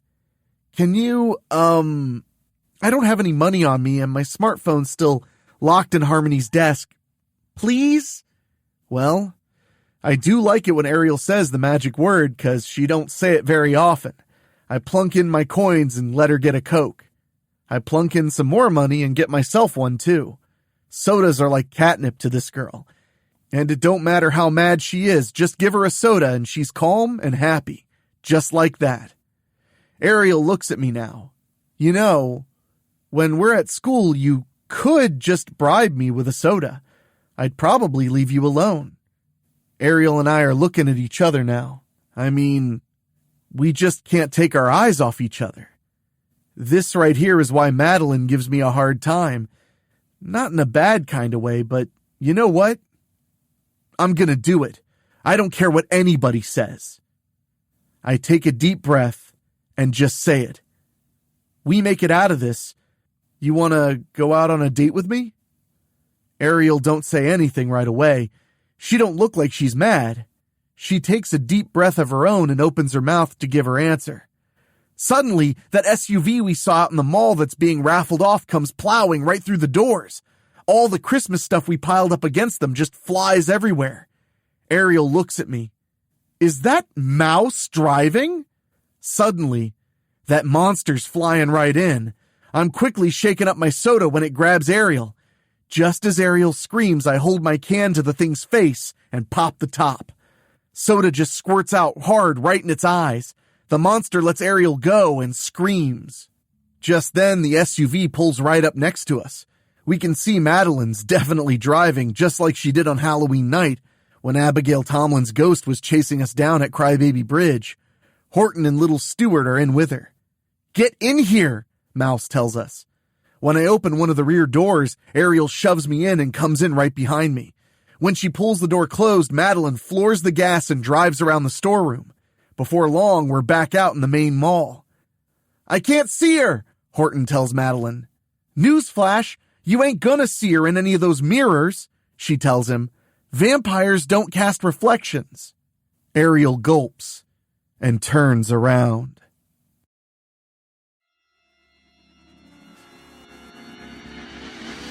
She nearly got us, Mouse.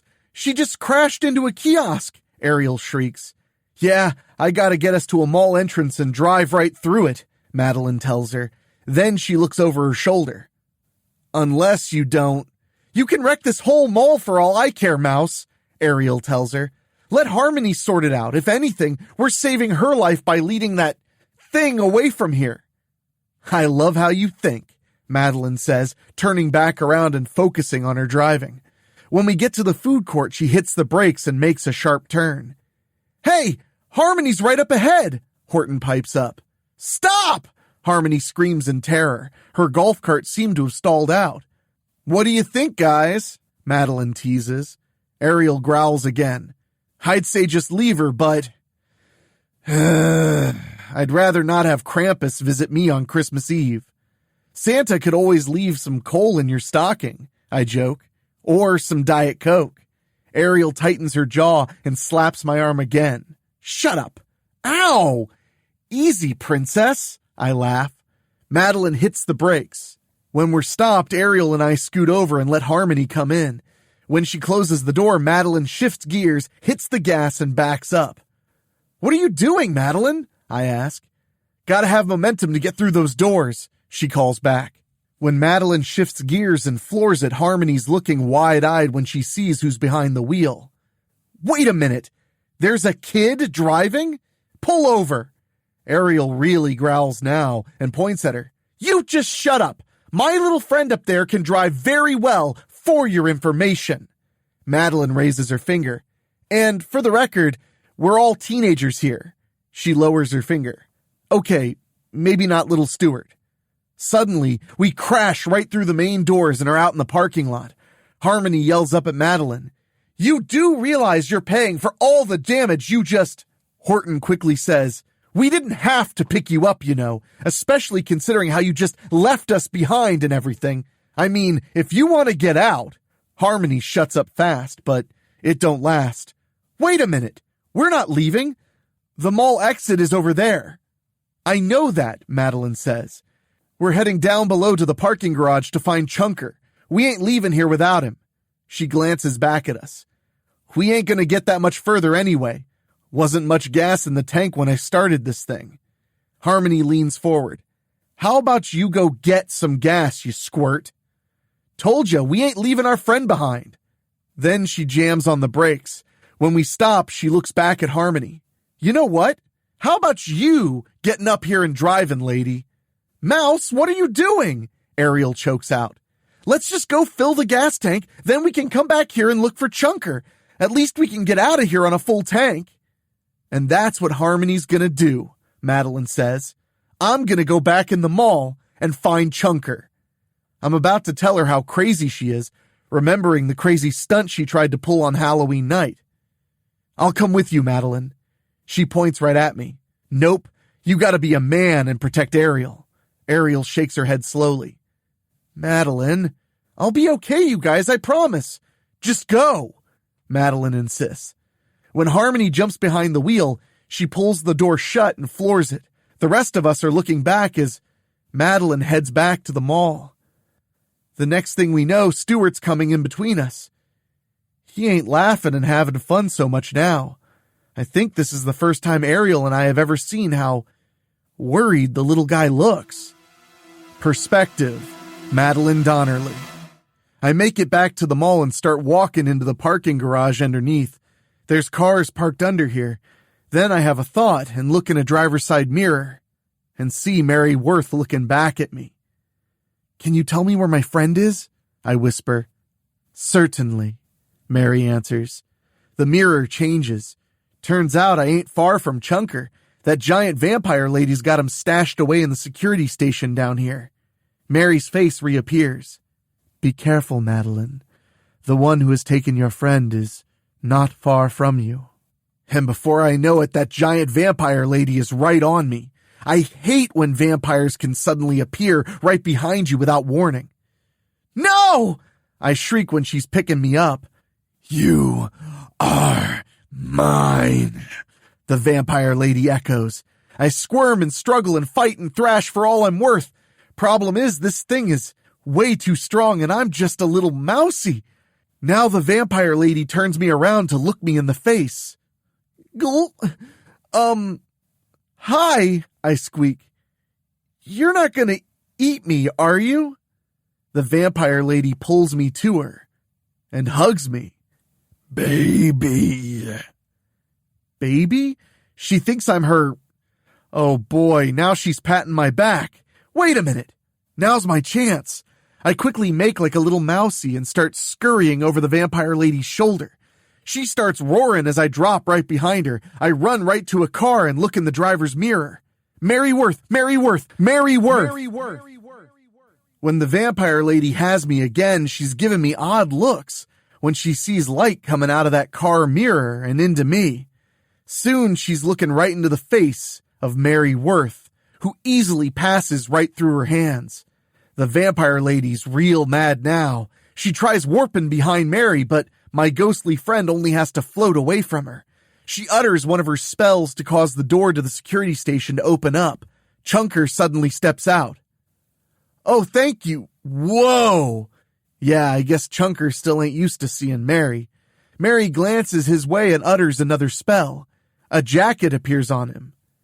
You had best leave here. Chunker looks at the vampire lady. She'll just appear and grab me again. Mary faces the vampire lady again. Ah, yes, you are quite right. Mary utters one more spell.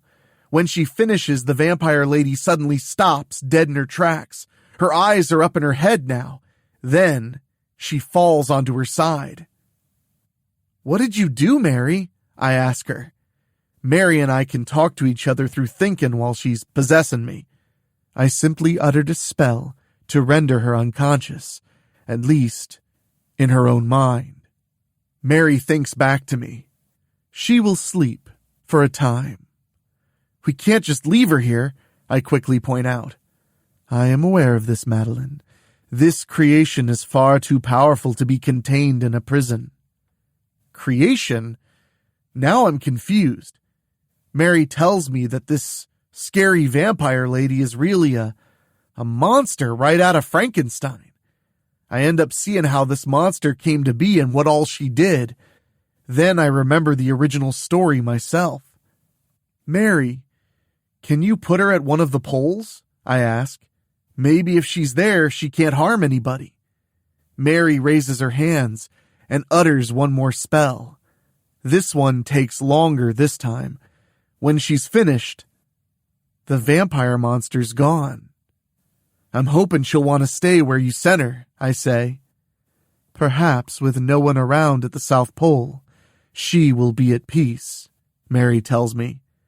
Now Mary turns to Chunker. Thank you, he stammers. Do not fear, Brian Chunk. Look over my shoulder. Chunker looks past Mary and sees the others are coming back. Mary floats us away and is soon out of sight. We use another driver's side mirror to make a quick switch so I can come back. Now I gotta act like I've been trying to find him. Chunker! I call out. Maddie! We both run to each other and hug. Just then, Harmony Mirren pulls up and sees us. The others get out and come to us too. Then I feel my leg getting squeezed and see little Stuart. Ariel looks at me now. You really did good with that little goober, Mouse. Maybe he's better off letting you babysit him. Then Harmony honks the horn. We all turn to her. Don't even think you're off the hook, she snaps. Do you realize how much damage has been done to my mall and to this vehicle? What damage? Chunker asks. What damage? Harmony shrieks. Then she points to the main entrance. How about the... What? We all look and see the main mall entrance is fully restored. Even the SUV is fixed. Harmony shakes her head. No, no, no, she points at me. You drove this vehicle right through it. I shrug. Don't look like it to me. But you drove this vehicle right through it, Harmony repeats. I was sitting in the back seat. Don't know what to tell you, lady. Then Ariel tightens her fists. And we are done when it comes to your mall. Harmony points right at her. Oh no, you are not. You are all going right back inside and finishing with the Christmas decorations. Otherwise, I'll call the police right now. Ariel tightens her jaw now and waves her off. Go ahead and call them then. After the night we've had, I'd say we're done here. Carter stands with her. Also, keep in mind that we saved you earlier, so I'd say that makes us even. Harmony comes right out of the vehicle and tries to get us to go back inside the mall again. Again, Ariel speaks up. We're only going back in to get our phones. After that, we're leaving. When Harmony tries imposing her will on us again, we all come together. Now she's realizing the numbers game. Ariel points to her. Give us our phones back, now, or we'll break into your desk and take them back ourselves. Then I'm feeling something in my back pocket. Whoa, Mary got me my phone back. How did you get that? Harmony demands. I locked all your phones up. Seeing we all got our phones back, I quickly use mine to call home. Mom picks up. We talk for a bit before we hang up. Mom's coming to get us. Harmony tries one more time and pulls out her phone. I mean it! I'll call the police! Ariel again stands up to her. So call them! You heard, Mouse. We're going home. Like Carter said, we saved your life. We're even. Now leave us alone. And then I finally see Stuart has a fountain soda in his hands. Probably got one at the gas station. He walks away from me and heaves it at Harmony. It explodes on her head, making her shriek. Then she looks right at him. You wicked little brat, she yells. And for the first time ever, far as I know, Ariel actually praises her little cousin. Good job, you little goober. Stuart looks up at her and laughs his mischievous laugh. Then Harmony points right at us. You are all barred from my mall. Don't you ever return here again. Fine by me, Horton replies. Won't be much here after the holidays are over anyways. Harmony growls and marches right back inside the mall. It ain't much longer before Mom comes and picks us up and takes everybody home. Epilogue. When Mom pulls up to the gated Mirren community, little Stuart don't want to go. At first he's fighting Ariel, but I quickly tell him, we'll see each other again. That makes the little guy happy enough to where he finally goes with Ariel. Thanks, Mouse. See you Monday, Ariel tells me. And thanks, Mrs. Donnerly. You're quite welcome, Ariel, Mom replies. Later, Ariel, I tell her. Mom finishes dropping everybody off at their houses. Carter and me are the last ones since we live next door to each other. Carter thanks Mom. After we say goodnight, he gets out to head to his back porch. When Mom and I get inside our own house, I yawn. Mom and I say goodnight and head upstairs. It feels good to be back in the mouse hole again. I get changed for bed and hop in. I pick up the mirror I keep on my nightstand so I can talk with Mary Worth. Did you have something to do with fixing up the mall? I ask her. Let's just say that miserly woman cannot hold anything against you, Mary tells me. She shows me the inside of the mall, which is completely decorated the way Harmony wanted it. I smile now. Thanks for getting us out of trouble. Again, what's important is that you remain out of trouble. I doubt that with our track record. Trouble just seems to find us, I say. So it seems. Then I have a thought. Can you show me if that vampire lady's still at the South Pole? Certainly. Mary's face disappears, and the giant vampire lady reveals herself. She seems to be okay with being where Mary sent her.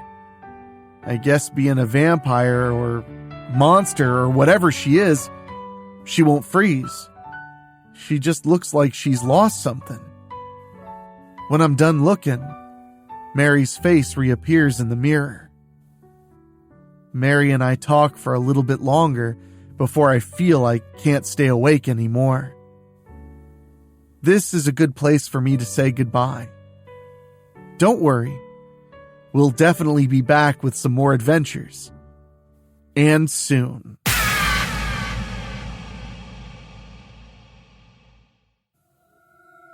Doorway to Horror by Rob Fields.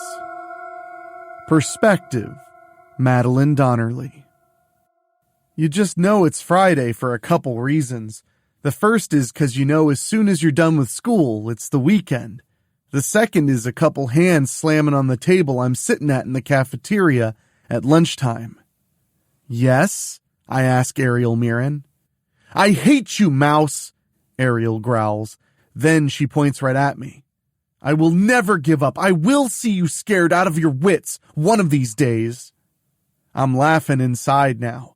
If only Ariel knew how many opportunities she could have had to see me get scared. Well, I sure ain't gonna tell her. Still, I can't really say she'll never get me. I'm sure one of these days will be her lucky day. Ariel puts her hands on the table again, softer now. Slumber party at my house tonight. Same time as last Friday. You still bringing those Christmas movies over you said you just got? Unless you want me to bring some other stuff, I reply. No, bring those. Also, Mona said she's got a movie for us to see tonight. She sits down now. You ever heard of a movie called Doorway to Horror? Can't say I have. Then I pull out my phone and do some searching. I ain't even seen it on IMDb or any of the other sites. Now, I did find an old VHS horror game called Doorways to Horror. Not exactly the same thing, I don't think. Did Mona tell you where she got it? Nuh-uh. Ariel looks uneasy. Once in a while, Mona will find something. She's not you or Bailey, though. You two know your movies. Speaking of Bailey, that's one of the movies we're seeing tonight. It's a Christmas horror story. Ariel raises her finger. Oh, hey, gate code changed yesterday. She tells it to me. You got it, Mouse? Yup. Then Ariel narrows her eyes on me. You haven't seen Carter around here, have you? I shake my head. Don't tell me he's posting videos of you on Facebook again. She nods quickly. He always seems to be there whenever I got Stuart with me. She points right at me. You're not covering for him, are you?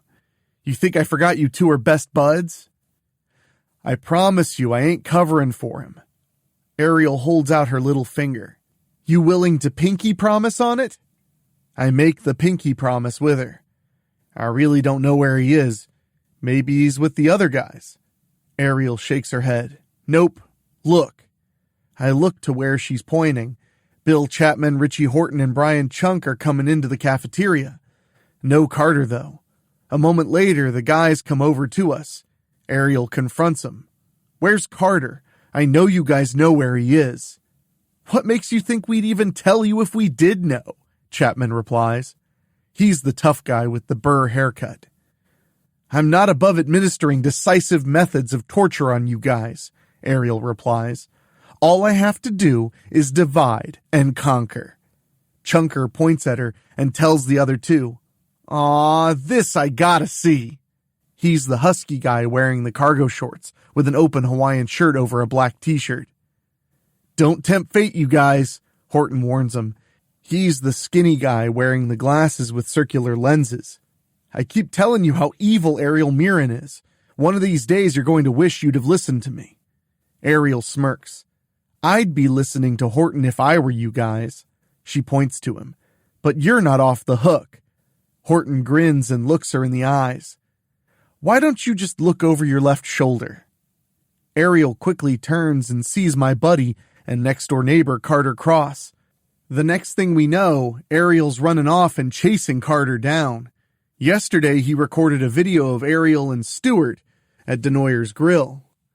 He slipped away and started running around and wreaking havoc. I know this because she texted me asking for help. 911 at Denoyer's. Stuart! Fortunately for Ariel, I happened to be in the area on my mongoose and stopped in. I was able to get Stuart to calm down and behave.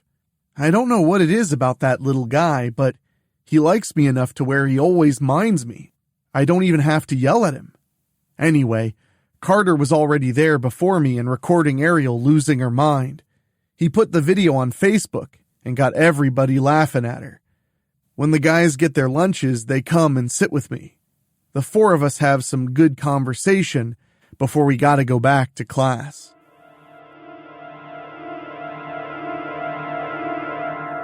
That night, I'm walking to Ariel's house. When I reach the Mirren-gated community, I punch in the new code and go in. Never seems to fail. Every time I walk to Ariel's on Friday nights, there's always a few Mirrens who walk past me and give me looks like I don't belong inside. I gotta walk a few blocks before I get to Capitol Court. When I reach the double doors, one of them opens. Ariel appears and says, "Wow, you're actually here before Mona and Bailey, Mouse." Then she steps aside and lets me come in. It's about 20 minutes later when Mona Abels and Bailey Downs finally show up. "Sorry, Ariel," Mona says. "I had to help Mom with something at home." "You're good," Ariel replies. "After the week I've had, I just want to hang with my girls and let loose." "At least your aunt never dropped Stuart off here while we're having our slumber parties," Bailey says. Ariel points right at her. "You do not even get to say that." Mona and Bailey laugh a little. Ariel gives me that look that asks why she puts up with him. I give her a smirk that says not to worry about it. After some socializing, Ariel gets the pizzas ordered. From there, we start spinning some movies. First up is A Christmas Horror Story. As soon as the name of the town is mentioned, Bailey gives us all weird looks. "First Ginger Snaps and now this one," she mutters. "What other movies have the town named the same as mine?" "Orphan Black," I reply. "It's a TV series." Bailey points right at Ariel. "Why do I get the feeling you had something to do with this? Was this because Mona and I weren't spending the night at the mall with you last weekend?" Then Ariel grabs a pillow and throws it at Bailey. She catches it and laughs. Ariel points at her. "Not funny." Then she smirks. "Okay, Bailey, you can go out and get our pizzas then." Bailey gets off the couch. "Fine." Perspective, Bailey Downs. After I bring our pizzas in, Mouse resumes the Blu-ray of A Christmas Horror Story. I have the feeling Ariel put Mouse up to bringing this movie over, in spite of the fact that it takes place in a town with the same name as mine. It is a really good horror anthology, though. I really love the twist in the Santa vs. Krampus story.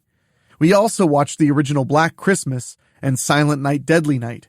We don't get to lay down for the night after 3 movies. Mona announces that she's got a movie she wants us to see, which is called Doorway to Horror. When Ariel asks what it's about, Mona doesn't know. Believe it or not, I found it just sitting on a table in study hall. It's a burned Blu-ray, but it plays. I put it in my laptop and checked it. The opening scene looks really creepy, so I thought I'd bring it to the sleepover to share. Ariel turns to Mouse. "I'm guessing you didn't turn up anything else on it?" Mouse shrugs. "I tried all kinds of searches when I got home. Nothing." So we sit back and let Mona spin her find. There are all kinds of Christmas things in the movie, but the town looks like something out of a post-apocalyptic story. We're eating more pizza and drinking some more of the Cokes that Mona and I snuck over in our backpacks. You gotta love that Mrs. Mirren won't let her own family drink any sugary sodas. It's diet or nothing. The 4 of us are talking about the movie once it's over. There really wasn't any dialogue or anything. Maybe David Lynch lost the one copy of a new movie he was working on, I half joke. We've seen some pretty weird stuff since we started doing our sleepovers years ago, Ariel says. You've brought over stuff like this before, Mouse. I ain't denying it, she agrees. Doorway to Horror still don't ring a bell with me, though. Guess you made a rare find, Mona. Yeah, kudos, I tell my best friend. We talk for a little while longer before we're finally yawning our heads off. The nice thing about this big living room is there are enough couches for all of us to sleep on. Ariel sleeps on one too, even though her bedroom is the first one on entering the hallway. It don't take us all long to fall asleep. Perspective, Mona Abels. I'm the first one to wake up. I yawn and feel how parched I am. Knowing we still got cans of Coke left, I grab one and feel grateful. I stop drinking and notice something weird. Did I just take a power nap or something? 'Cause it still seems like it's dark out. I look at my smartwatch and see it's blank across the screen. I find my smartphone underneath my pillow and see the same blanks where the date and time should be. Then I see Mouse's phone and look at hers. She's got the same blanks too.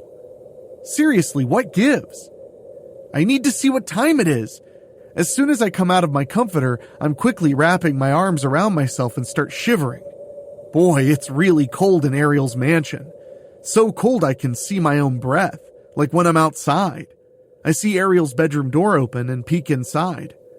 My eyes are wide when I see there's no windows. I mean, the cold's just blowing right into the house. I walk down the hall to the next bedroom and see there ain't no windows there either. Then I hear movement and return to the living room. Ariel's getting out from underneath her comforter. Why is it so cold in here? Then Ariel sees me. Mona? Why aren't there any windows, Ariel? I ask. She gives me a weird look. What? No, I'll show you. I grab Ariel's hand and bring her to her own room. You have got to be kidding me, Ariel gasps. We move to a few other rooms and see no windows. We go into the bathroom. Normally there's scented pillar candles on either side of the mirror on the sink. Looks like there's only one that remains of the said candles. When we come back out, we see Bailey and Mouse are up now. Boy, it sure got cold fast, Bailey states. What I wouldn't give for some hot coffee right now, Mouse mutters. Then Mouse turns and walks to the front window. She turns to us fast. There's only a big window shade here, as in no big window here. What's going on, Ariel? Ariel goes to Mouse and sees for herself. What on earth is going on here? Beats me, Mouse answers. And what time is it? Ariel snaps. That's what I've been trying to find out, I say. Our phones and watches ain't working. Ariel quickly goes to the closet and starts tossing us our jackets. We take them and head into separate rooms to get changed. We're all dressed to go outside now. But when we do go outside... What the? Bailey gasps.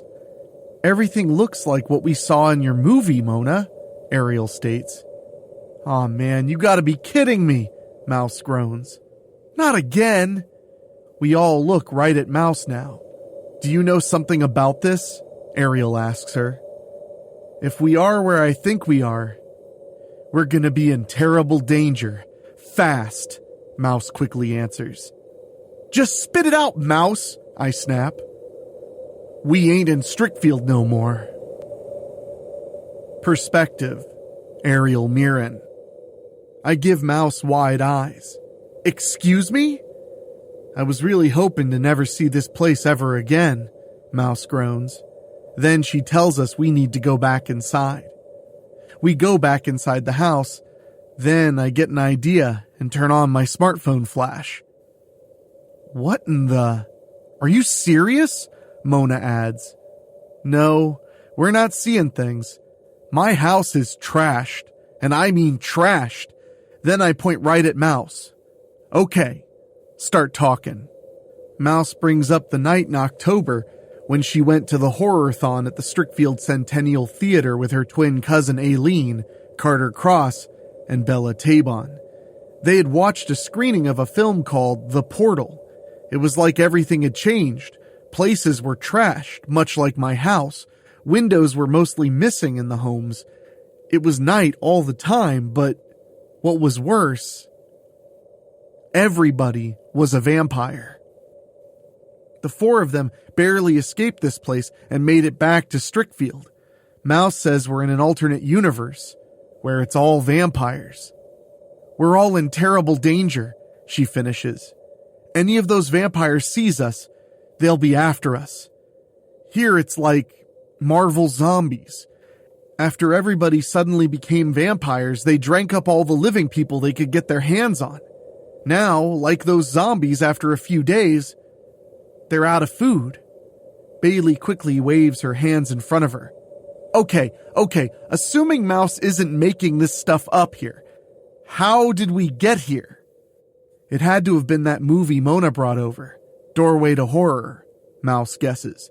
Mona points right at Mouse. Oh, no, you don't. You ain't blaming me for this, you wicked little rodent. I raise my hand in front of me. No, I think Mouse is right, Mona. Everything we saw in that disc you brought over was much like where we are now. Nobody's blaming you about this place, but you did bring that disc over. Let's find the disc then, Mouse says. We can watch it again and get back home. We had to re-watch The Portal to get back home 2 months ago. We searched through everything. All the movies Mouse brought over are still here. But the disc Mona brought is gone. Where is it? Mona shrieks. Oh wait, here it is. She raises it up for us to see. I point to Mona. Keep hold of that. Now we just have to find something to watch it on. That'll be easier said than done, Mouse says. Power's a little hard to come by here. They shattered every window, every mirror. I don't know how they're keeping it night here, but they're doing it. Then I see Bailey move toward the kitchen. I follow her and see her opening one of the 2 refrigerators. She turns to me. Whatever food we've got, we're going to have to ration it until we can find more. Without power, the refrigerators aren't working. Also, we can't eat a single bite of the food in either of them. I point to the cupboards. We search them in the pantry and find a few things we can take with us. We head back out to the others. There's not much here. Maybe for a day, 2 tops. I divide the food evenly between all of us, including the Cokes and what was left of the pizzas. What are we doing? Mona asked. You heard Mouse, I tell her. We've got to find something to play this disc to get back home. We're going to have to leave and find some place. In fact, I quickly unplug the Blu-ray player and stuff it in my backpack. We make a quick plan and agree we need to go downtown. We stay together, everybody, I stress. Before we leave, Mouse hands everybody crosses she made. Whatever you do, don't lose them. Mouse just gave me an idea. We probably should stop by a church, Bailey suggests. Mouse points to her. Good thinking. We all wish each other good luck before we head out through the front doors. Perspective, Madeline Donner. So much for us going to churches. We hit a few in downtown Village and saw they were wrecked. The windows were all broken out, pews were destroyed or overturned, even the altars were busted up. What was even worse were the skeletons with their religious garb still on. Only thing I can figure is whatever happened to turn people into vampires didn't hit everybody. The ones that weren't turned became food for the vamps. At least our trips to the 2 churches weren't total washouts. We managed to find some holy wafers and even some holy water itself. Sure would be nice if we had squirt guns like in the Lost Boys, but all we found were a few vials and bottles. We leave the second church and sneak over to a few markets. We don't find much in terms of food, just dry goods and a few cans of soup. The refrigerators and freezers probably haven't been working in a very long time, so the food in them won't be any good. We duck in back of Wilder's Market to work out another plan. Everybody has ideas to bring to the table. Then Ariel suggests heading out to Strickfield Town Center Mall. Mona turns to her. You do realize how far the mall is from downtown Village, right? And on foot? Who said anything about walking? Ariel replies. Then she looks my way. We find a car and get Mouse here to drive it. Mona gives her a weird look. You have got to be kidding me. Ariel shakes her head. Nope. You should have seen her drive at the mall last weekend. Bailey sighs. Okay, let's do it. There are plenty of cars outside. I would imagine we can find one that works. Ariel slaps my arm. You up for it, Mouse? I shrug. I guess I ain't got a choice. Mona groans. Yeah, we're gonna die. Bailey scoffs at Mona. Oh, have a little faith, will ya? Mona groans again, then she notices something. You know, we've seen a lot of Christmas stuff. You think all this went down during the holidays? She looks sad now. What a time for something like a vampire apocalypse to happen. The rest of us are sad for a moment. Then we head out back to the parking lot where there's a nice selection of cars to choose from. We can't be picky, you guys, Bailey says. Just find one that's got keys. I raise my finger. Just one thing. Once we get a car started, if there's any vamps nearby, they're gonna hear it. We gotta be ready for that. And you know this how? Mona sneers. I don't want to tell her how I know without giving away my connection to Mary Worth and Cousin Aileen's BFF Bells. I just know, okay? Yeah, we're gonna die, Mona repeats. We split up and look for cars. After some minutes, Mona gets our attention. We come over to her. Keys are in the ignition, doors are unlocked. When Ariel starts looking it over, Bailey groans. Come on, it's not going to be a fancy limo you're used to being in. Ariel gasps. Really, Bailey? I'm checking the car to make sure it looks good, you know? For flat tires and stuff. Okay, sorry, Bailey mutters. Looks good, Ariel says. Okay, Mouse, get behind the wheel and hope this thing starts. Aw, man, I squeak when I open the door and get in. Now I feel Ariel's hand on my shoulder.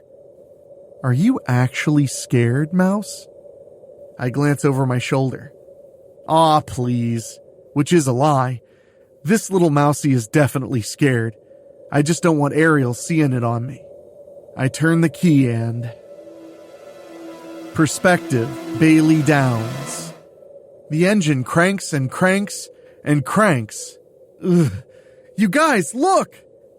Oh God, Mona shrieks. Vamps! Start the car, Mouse! I'm trying, Mouse cries. The vampires are leaping from car to car, or they're running. It's when they're almost to us that the car finally starts. Go, Mouse, go! Ariel yells. Mouse has to study the controls. Okay, hoping I can do this. Never drove a stick. Now I put a hand on her shoulder. You're a gamer, Mouse. You're not here with us right now. You're in Roth's Rings, playing a racing game. Go with that. Okay, let's hope I got this, Mouse stammers. Just as the vamps are shattering the windows, Mouse puts the car in gear and stutters a little. Then she takes a deep breath and shifts again. Finally, we're moving away. We pull out of the parking lot and out onto Main Street. Mouse hits the clutch and shifts again. Looks like she's got the hang of it now. There ain't no mirrors on this car, Mona says, riding shotgun. You wouldn't see any vamps in the mirrors even if we did have them, Mouse tells her. No reflections! The little squeaker's right, Ariel says, looking out the back. We got bats coming fast. I hate you, Mouse. Yeah, Mouse mutters. We good on gas? Mona asks Mouse. Don't know. Gas gauge just shot from half a tank all the way down to the big E fast. Hopefully we'll be able to get to the mall. Then I'm having second thoughts. I didn't think this through. Maybe the mall's ravaged too. Everything's probably ravaged, Bailey, Ariel says, but we have to try and look for some place that has power. In fact, I think I have an idea. Ariel explains that the hardware store in the mall should have gasoline-powered generators. All we have to do is find one. Then we would siphon the gas out of the cars at the mall and power it. From there, we find a TV, hook up the Blu-ray player, and then we're back home. That'll be easier said than done, I say. But what else is there? Mouse keeps the car going. Ariel and I are still seeing the bats flapping after us. We have to get them off our backs if we're going to make your plan work, Ariel. Mouse has something. I got an idea for that. When we get to the mall, I'll drive around to the under-mall parking garage. I won't pull inside, though. I'll drop you three off there, and then hopefully the vamps will keep following me. How will you make it back? I ask. We can't go home without you. Let me worry about that. You guys work on getting Ariel's plan to work. I put my hand on Mouse's shoulder. You just make sure you get back to us. And try not to get vamped or eaten, Mona adds. Hey, I want to go back home too. We all got something to return to, right? Trust me. I'll make it back, Mouse promises. Ariel takes a deep breath. Then she just says it. Carter Cross asked me out last weekend, when we were at the mall. I never did give him an answer. I turned to her. Seriously? Mona turns around. No way! Then she bumps Mouse's shoulder. Did you know? You and Carter are BFFs. I know you tell each other everything. Mouse shakes her head. Nope. But it's no secret in our group that Carter and Ariel like each other. I hate you, Mouse, Ariel growls. Mouse shrugs. I'm just saying. Ariel bows her head, looking sad. I'm just wishing I would have told him I'd go out with him. She raises her head. That's why I want to make it and get back home. I'm sure you girls have something to return to, too. My family, I quickly say. Denoyer's Grill, Mona gushes. I don't want to be stuck here in some vampire universe and no Denoyer's Grill. Or no coffee, Mouse adds. I think it's safe to say we all loved our lives in Strickfield before this happened, I say. Then a thought. Did you make it out this way when you were here last, Mouse? Nope. We got as far as Strickfield Academy. Wish I could tell you more than what I already know. Okay, we're here. Turning in. Mouse turns us into a mall entrance and floors it, making sure she shifts when she needs to. Wow, I can't believe little Mouse learned to drive playing all those racing video games. Honestly, I thought she was an oddball when Ariel invited her to join our group. Mona and I didn't like her for the longest time. However, Mouse grows on you after a while. I'm just glad she's with us right now. She's the reason we're all still alive. Get ready, Mouse tells us. Mouse drifts us again as we round the mall and head for the under-mall parking garage. Before we get there, she hits the brakes and swerves to a stop. Go! Mouse belts out. Ariel, Mona, and I quickly get out of the car. After we slam the doors shut, Ariel belts back at Mouse. Go! Mouse floors it as we're in the garage and hiding out of sight. The bats are flying after Mouse. I just hope they don't see the three of us ain't in the car with her. Even more so, I hope they don't get Mouse. Perspective, Mona Abels. The three of us wait for a little bit. We ain't seeing no vamps in the sky. I think we're good. They're all after Mouse. We better get a move on, Bailey says. We may be on borrowed time as it is. We walk in the under-mall parking garage and come to the mall entrance there. The doors are ripped right off, so no worries on whether that entrance was locked or not. We walk the corridor and go up the steps. Soon we're in the food court, coming out at the double doors beside Scotto's Pizza. Even though it's dark all through the mall, we can see enough to see there are Christmas decorations all over the place. There's tinsel hanging off the ceilings, fully decorated Christmas trees spread out, animatronic scenes, though they're not working with no electricity, and there's the Santa's house not too far from where we are. Salmo's Hardware is down by J.C. Penney, Ariel says. Oh, I sure hope so, I groan. What do you mean? Ariel demands. Mouse said we're in a parallel universe, right? How do we know things are going to be the same here as back home? I state. She's got a point, Bailey tells Ariel, but we still need to check, Mona. Ariel takes a deep breath. Okay, I'm going to head out and look around. I'll signal when the coast is clear. We should just go out together, Bailey counters. You know, safety in numbers. Okay, fine, Ariel replies. Come on. We start walking away from Scotto's Pizza. We can see the mall's wrecked, but it doesn't look all that bad. I mean, the gates look messed up and some of the store signs are damaged. I don't know, it's like someone's gone to lengths to try to make this mall look nice again. Then I have a gut feeling. You guys, I don't think we're alone in here, I tell them, then explain why. I don't look for this to be easy, Ariel agrees. Look out! Bailey suddenly shrieks. We see someone flying right at us and quickly get out of the way. How dare you come into my mall? A voice roars behind us. Then we make the mistake of stopping and looking behind us. It's Harmony Mirren, my cousin, Ariel gasps. She owns this mall. Your cousin? I ask. The one who had you hanging decorations here last weekend? Ariel nods quickly. Yeah, except She wasn't all vamped out like this, Harmony is. Then Harmony sniffs our way. Her human face suddenly shifts into one that looks like the Joker, only with lots and lots of sharp teeth. Food! I'm ready to turn and run, but Ariel quickly stops me. We can't outrun her. Use your head!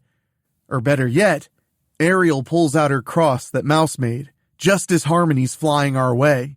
She shrieks and suddenly drops to the floor. Bailey and I join her and keep Harmony down. Start walking back, Ariel tells us. We do what Ariel says and start moving in the direction of JCPenney. Harmony gets back to her feet, but advances very slowly. You really think you're going to be safe from me? Harmony hisses. The last mortals who came into my mall made a very tasty candlelit dinner. She points a very long finger at us. I think I'll have you three by candlelight as well. She laughs a horrible laughter. Especially since today is Christmas. Yeah, we don't plan on staying, Bailey tells her. I don't care about your plans, Harmony yells. I only care about my home here at my mall. Other vampires and mortals tried to take what was mine, but I showed them the error of their ways. Nobody takes what's mine. Nobody. Oh, we're not here to take anything from you, Ariel says. We actually just want to visit your beautiful mall, dear cousin, and I must say you've done very well with the Christmas decorations. Harmony growls a dangerous growl. Then she howls at us. The next thing we know, she's suddenly gone. Help! She's got me! Oh no, she warped right behind Bailey. Harmony suddenly pulls Bailey to her and leaps back with her. Drop those crosses or I promise you, I'll drink this one up for some early Christmas Day punch right here and now. Don't do it! Bailey yells. She'll drink me anyway! Ariel holds out her hand. Just stop, Harmony. We're not here to take anything from your mall. We just want to go home. But we need a few things in your mall to help us get there. Then Ariel moves her arm around. Like I said, you've really made this place look great. I mean, your Christmas decorations are so lovely. She raises her finger. But what if we could really brighten up the place? I mean, what if we could light up the Christmas trees and stuff? Harmony growls again. Then she grabs Bailey's head and cocks it to expose her neck. She raises her head, ready to lower it, to bite her. Stop! What do you want, Harmony? Ariel cries. I already have you. You are mortals. You are food, Harmony yells. And today, you are Christmas dinner. Ariel puts her cross down. Okay, look, see? No cross. Now I'm going to come to you. I'll switch places with Bailey, okay? Then you can have me. Suddenly, Harmony appears right behind Ariel and snatches her up. Weren't you listening, mortal? I already have you. She points right at me. As for your pathetic crosses, my cross suddenly catches fire. I cry out and drop it. The other crosses are on fire too. Harmony moves her mouth to Ariel's ear. And exactly how will you light up my Christmas display when there's no power? She seems to calm down a little bit. I would love to see Christmas lights one more time. There hasn't been a Christmas since the plague came years ago. I'm so very hungry, but I would forsake my hunger just to see my mall brightly lit for Christmas one more time. We can talk then? Ariel asks. Harmony lets her go, then morphs her face back to normal. I would hear you. She points to a table in the food court. Sit. We reluctantly move to the table and sit with Harmony. As Ariel's digging into her backpack, Harmony quickly snatches her wrist. Do not try and trick me, and especially do not play on my generosity. Ariel pulls out a Coke. I just needed something to drink. Harmony nods. After Ariel has her drink, she explains to Harmony that we can't get the power back on completely. However, if Salmo's Hardware still has a gas-powered generator, we can siphon gas from the cars, then we can connect extension cords to the Christmas trees and the animatronics to get them working. At least, for a little while. Harmony considers Ariel. Then she says, "My parents were too greedy to install backup generators when they built this mall. I wish I'd have thought to correct that mistake in life. Okay, I'll take you to Salmo's Hardware. One wrong move, and it's dinner time. I won't worry about Christmas Day candlelight." We leave the food court and walk to the hardware store. Using our smartphone lights, we look around until we find what we're looking for. Perspective, Ariel Mirren. We find only 4 gas-powered generators, still in the box. We're probably not going to be able to light up your whole mall, Harmony. I just want the Christmas lights, the big tree, and the displays around the food court powered, Harmony replies. I point to Mona. Grab all the extension cords. I point to Bailey, gas cans and a rubber hose to siphon the fuel. Harmony and I start ripping open the boxes and getting the generators ready. When my girls return, we talk. I piled up all the extension cords at the store's entrance, Mona says. I also piled up as many gas cans as I could find, which wasn't much, Bailey adds. Then she glares at me. I suppose Mona and I get to siphon the gas now. I get where Bailey's coming from. No, I'll go out and do it. We don't have time for this. Bailey quickly puts a hand on my shoulder. No, you're right. I'm sorry. Go get the generators and the extension cord set up. I'll go out and get the gas. I ain't letting you go out there by yourself, Mona snaps. You know what? Let's all go get the gas, I suggest. At least it'll be one thing we won't have to do later. Harmony suddenly appears. Do not even think about escaping. I am too resolved for things such as that. I tell Harmony we're just going down to the parking garage to siphon gas from the cars there. Maybe you could come with us.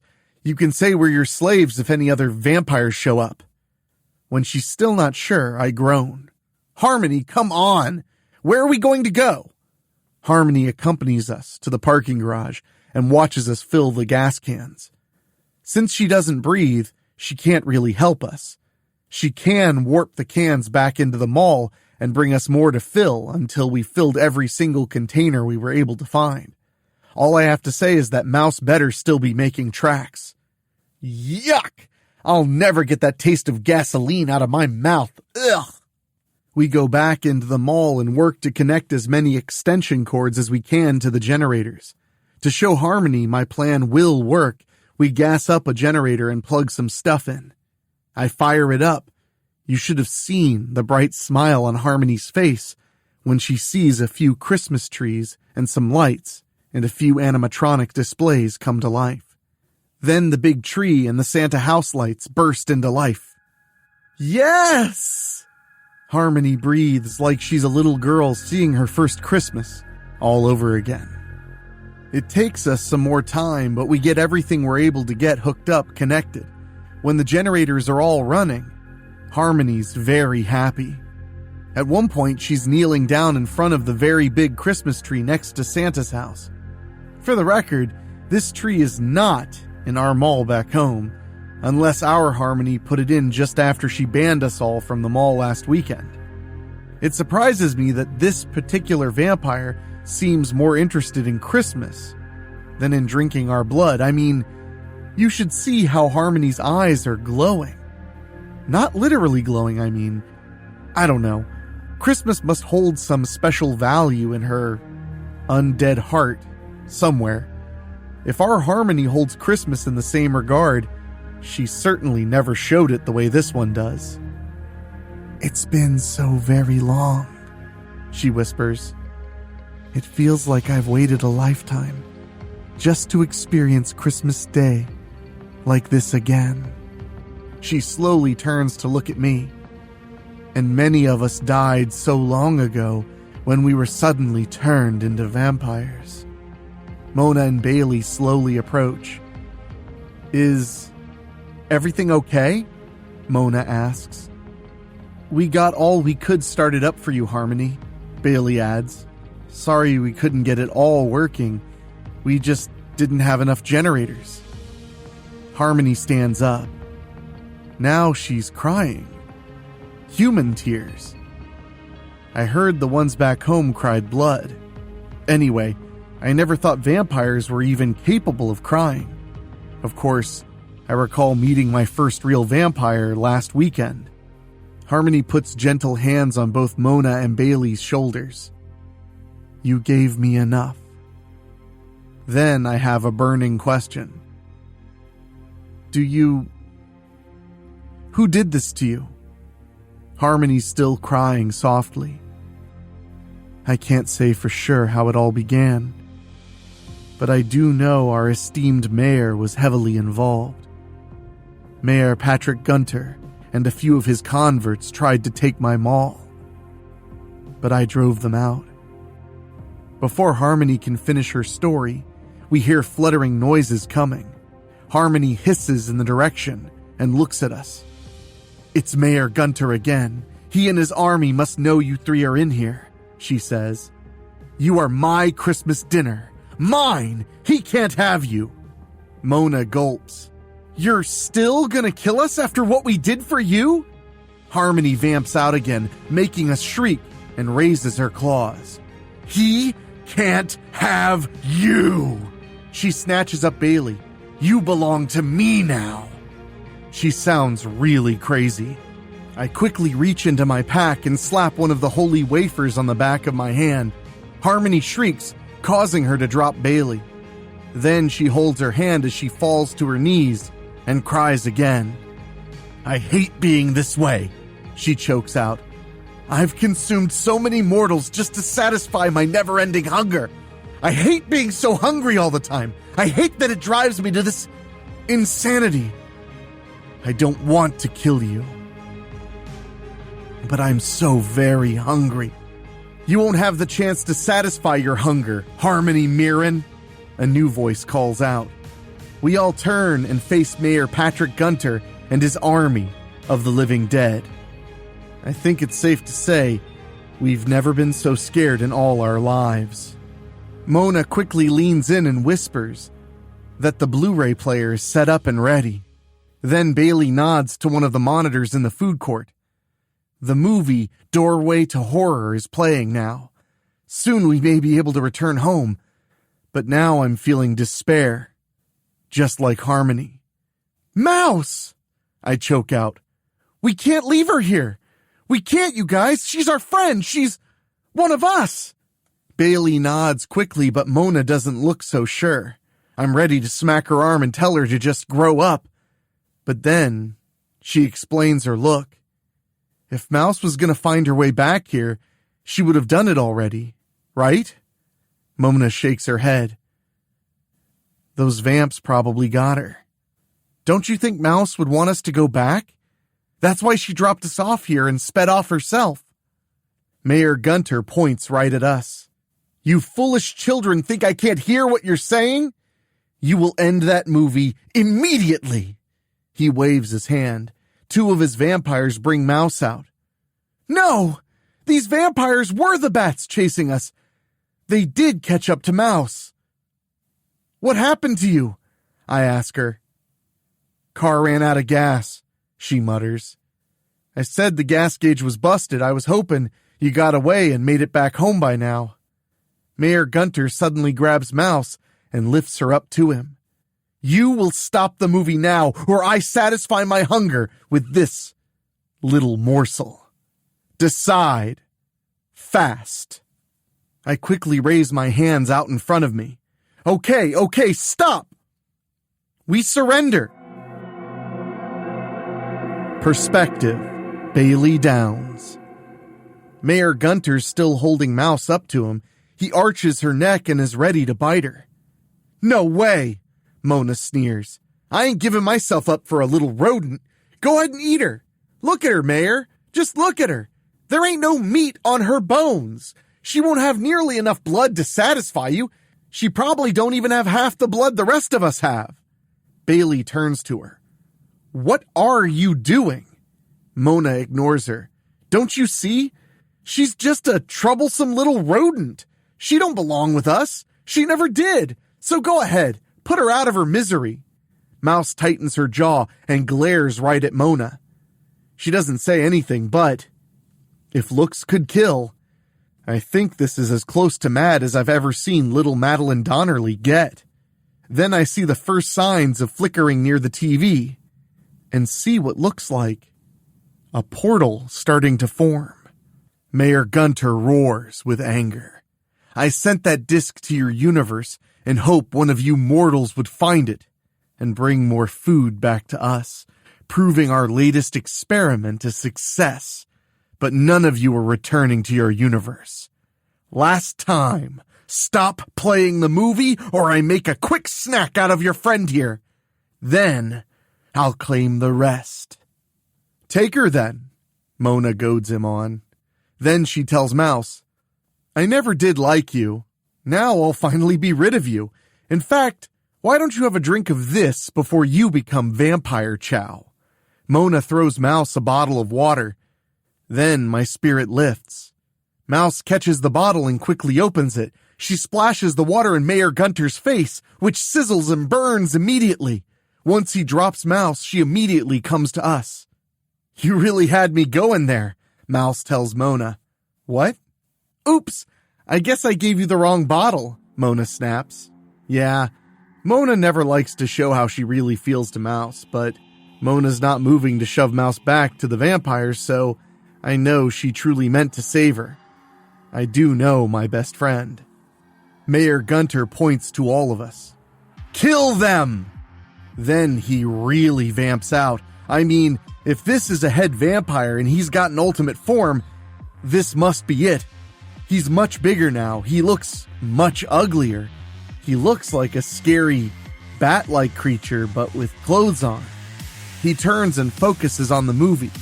The portal's not ready yet, but if he destroys the TV or the player, we're never going home. I'm pulling out my holy water and wafers, and am ready to make a last stand. Ariel sees what I'm doing and is joining me. Just as Mona's digging into her pack, Harmony Mirren suddenly flies right onto Mayor Gunter's back. She's clawing with rage at him. Unfortunately, Harmony's just too small and not nearly powerful enough to win against Mayor Gunter. Now he's holding her up by her throat. Winning the office of mayor was so easy, he brags. Bringing this vampire existence to our world was even easier. But destroying you, I'm going to enjoy this. You have been nothing but a thorn in my side, Harmony Mirren. You fought to keep me out of office. You even failed to stop me from conquering this world, and you will fail to save your new friends. But suddenly Harmony's face starts to burn. What gives? Then her mouth practically erupts when she blasts something into his face. Yeah, that's it! Holy water! She must have found our bottles in our packs and she's really trying to help us get home. Mayor Gunter and Harmony both fall. Harmony's face looks just awful, but you should see Mayor Gunter. Harmony got him good. Now the other vampires start coming at us, just as the portal is finally open. Harmony forces herself to her feet now. She looks just hideous. I don't think she's going to heal up from this. She grabs us and turns us to the portal. Get out of here! Go back to your home. You live! What about you? Ariel yells. You'll die if you stay here. I can't come to your universe with you, Harmony tells her, anticipating what Ariel's thinking. I'm so tainted. I've devoured mortals before, and I'll only want to devour your people to satisfy my hunger. I'll stay here and see that you all get home safely. Go! Now! The four of us turn and run to the portal. Harmony's pushing us along. Move! Faster! Closer. Closer. So close. Almost there. When we finally reach the portal, I'm wondering if this is going to truly take us back home, or we'll end up in some other universe. I'll destroy the disc once you're through, Harmony promises us. Thank you for giving me Christmas again. Even if just for a few short minutes. Now, I give you your freedom in return. Merry Christmas. Before we can say anything in the way of thanks, Harmony grabs each of us with her vampire speed and shoves us through the portal. All we see are many flashes of different colored lights, kind of Christmassy, before the four of us will find out if we made it home or not. Perspective, Mona Abels. I gasp and suddenly sit up to see I'm in Ariel's living room. I'm seeing everybody else is awake now too. Bailey gets off her couch and comes to us. Are you guys all right? The rest of us nod quickly. There's enough light in here to tell it's probably morning. In fact, Ariel goes right to the curtains and opens them. Warm light comes in. Then Ariel goes right to Mouse. You weren't turned! Mouse shakes her head quickly. Once they got me, I really thought I'd had it. All I thought about was hoping you guys got home. Yeah, I'm lucky, all right. I'm actually surprised when Ariel pulls Mouse into her arms and hugs her. Then Mouse hugs her back. Eventually, they come apart. I always wondered what Ariel saw in that wicked little rodent. I mean, she totally clashes with the rest of us. She's just a nerd. Seriously, why does Ariel like her so much? Mouse quickly picks up her smartphone. It's almost 10. The rest of us go to our phones. I can see my watch is working right again. Looks like we're really home, you guys, Bailey says. I can even feel how nice and warm it is here compared to when we woke up in that vampire universe. Then Mouse has a thought and checks something. Yup. Looks like both your Blu-ray player and that disc Mona brought are gone, Ariel. She sighs. I really don't care about that right now. Then she looks at her phone. Hey, it's not Christmas like it was there. We're still in the second weekend of December, like before we went to that other universe. Then she puts her phone down and claps her hands together. You guys don't have to come with me, but I'm going out to the mall. But we're banned from there, Mouse reminds her. I don't care, Mouse. I have to know. Mouse shrugs. Okay, but I'm coming with you.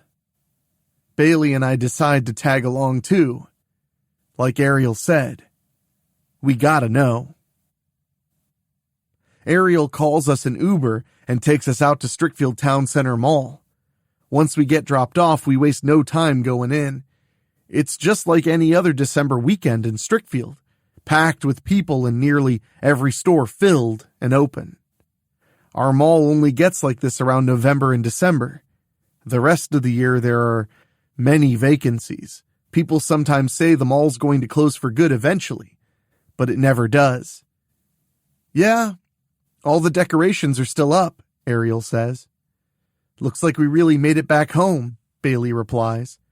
It's daylight, and we never saw anybody burning up when they were outside. Then Ariel stops us. Hey, let's go into Caffeine Junction for breakfast. My treat. Mouse, I'm going to buy you the biggest coffee they got. Go on in, you guys. I think Ariel's just glad we're back home and we're all safe. True to her word, she lets us order whatever we want. When Bailey and Ariel both got their orders, they head off to a booth. Now it just leaves Mouse and me to wait for our stuff. Mouse kind of gives me a look that says, she ain't sure about me. Just so you know, I wouldn't have really let you die back there, I tell her. I don't know what Ariel sees in you or what Bailey sees in you, but why do you hate me so much, Mona? Mouse asks. I don't hate you, I tell her. I just don't feel like you belong with us. You're just so weird. Maybe to me, you might be the weird one, she says. You ever thought about that? We just look at each other. When Ariel and Bailey ain't looking, I extend my hand. Truce? Mouse shakes my hand. Truce. I lean in and say, "You say anything about this, and I'll deny it." Fair enough. When we get our food, we join the others at the booth. Surprisingly, we make it through the whole length of the mall. Just after Ariel's called us another Uber, Harmony Mirren is right there. She points to Ariel and Mouse. "Last I checked, you two are banned from my mall. Tell me right now why I shouldn't bring you to my office and have you both arrested." Ariel and Mouse look at each other. Then Ariel digs into her purse and pulls out receipts. She hands them to her and says, "Because I wanted to treat my girls to some of your fine establishments. We all ended up having a near-death experience, and I just wanted us to celebrate that we're still alive for another Christmas season. This mall has been our hangout place for a long time. You want to call the police? You go right ahead. But we didn't cause any trouble here. Besides, I thought you liked the idea of people spending money at your mall." Harmony's still holding Ariel's receipts and keeps looking sour at us. Finally, she hands back the receipts. "Okay, you two can come back," she says. Then she points sharply at them. "You're on probation. In other words, if I ever see Cousin Stuart back in here with you again, you're all going to be permanently banned. Do we understand each other?" We all quickly tell her we do. Then Harmony nods once. "Okay then, but remember, I'll be watching. Like Santa Claus, I'm always watching. Now that we have our arrangement, out of my sight."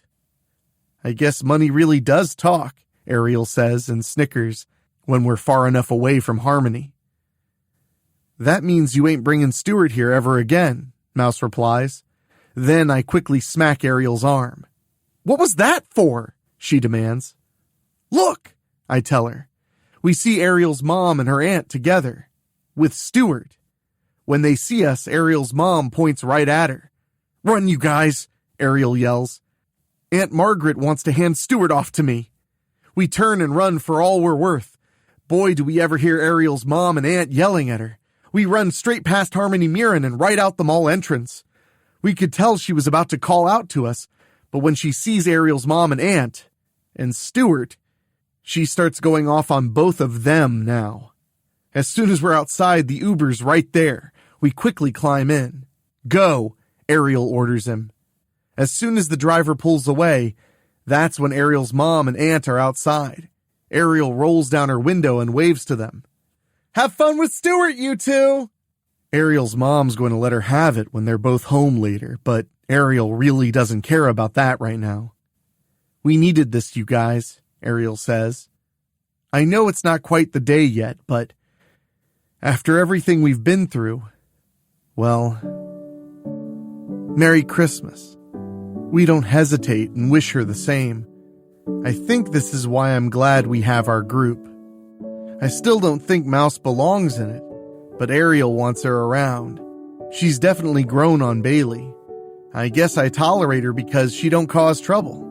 To be fair, she did risk her life for us, both on Halloween night and last night. In light of that, I'll keep the truce with Mouse. Like I said, I'll deny it if she says anything about it. Besides, Ariel's right. We've all been through the absolute most horrifying experience together to date. I can tell you one thing. It'll be one sleepover none of us will ever forget. But Ariel's right.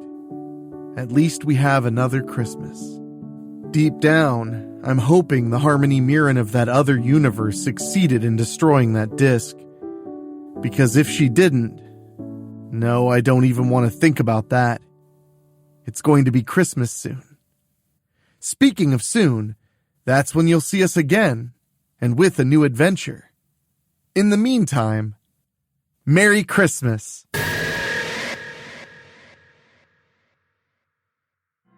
Home Sweet Horror by Rob Fields. Part 1, Bailey Downs. I can't believe I totally messed up on the dates.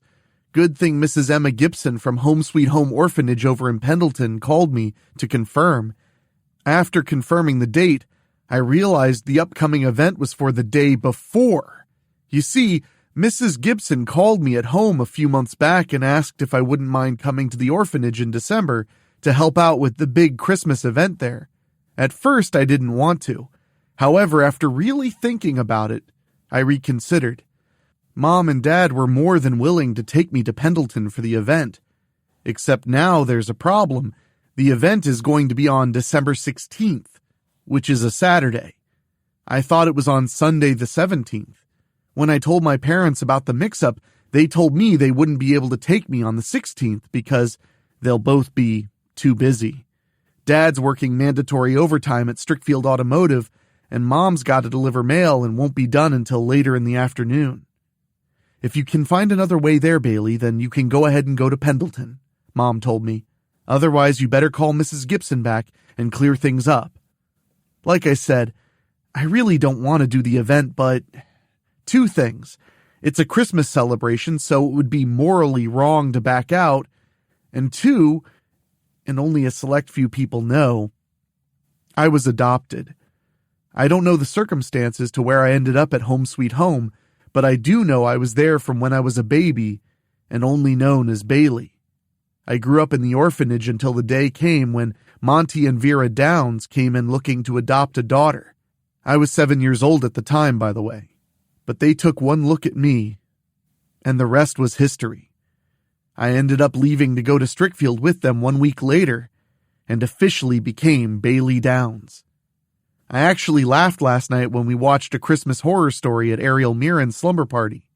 Funny thing, the town in that movie and in Ginger Snaps are called Bailey Downs. Lucky me. Believe it or not, I'm probably one of the few cases where being in orphanage care actually wasn't bad.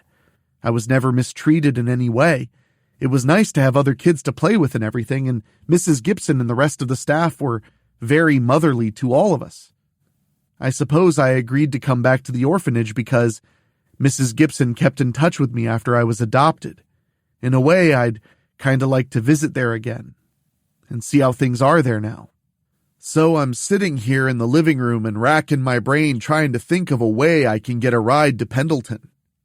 At first I thought about calling a ride service, but after hearing Mona Abels tell me how expensive an Uber was for her and her mom to get to North Ridgeway a few months ago, I decided not to go that route. And then a rather risky idea hit me.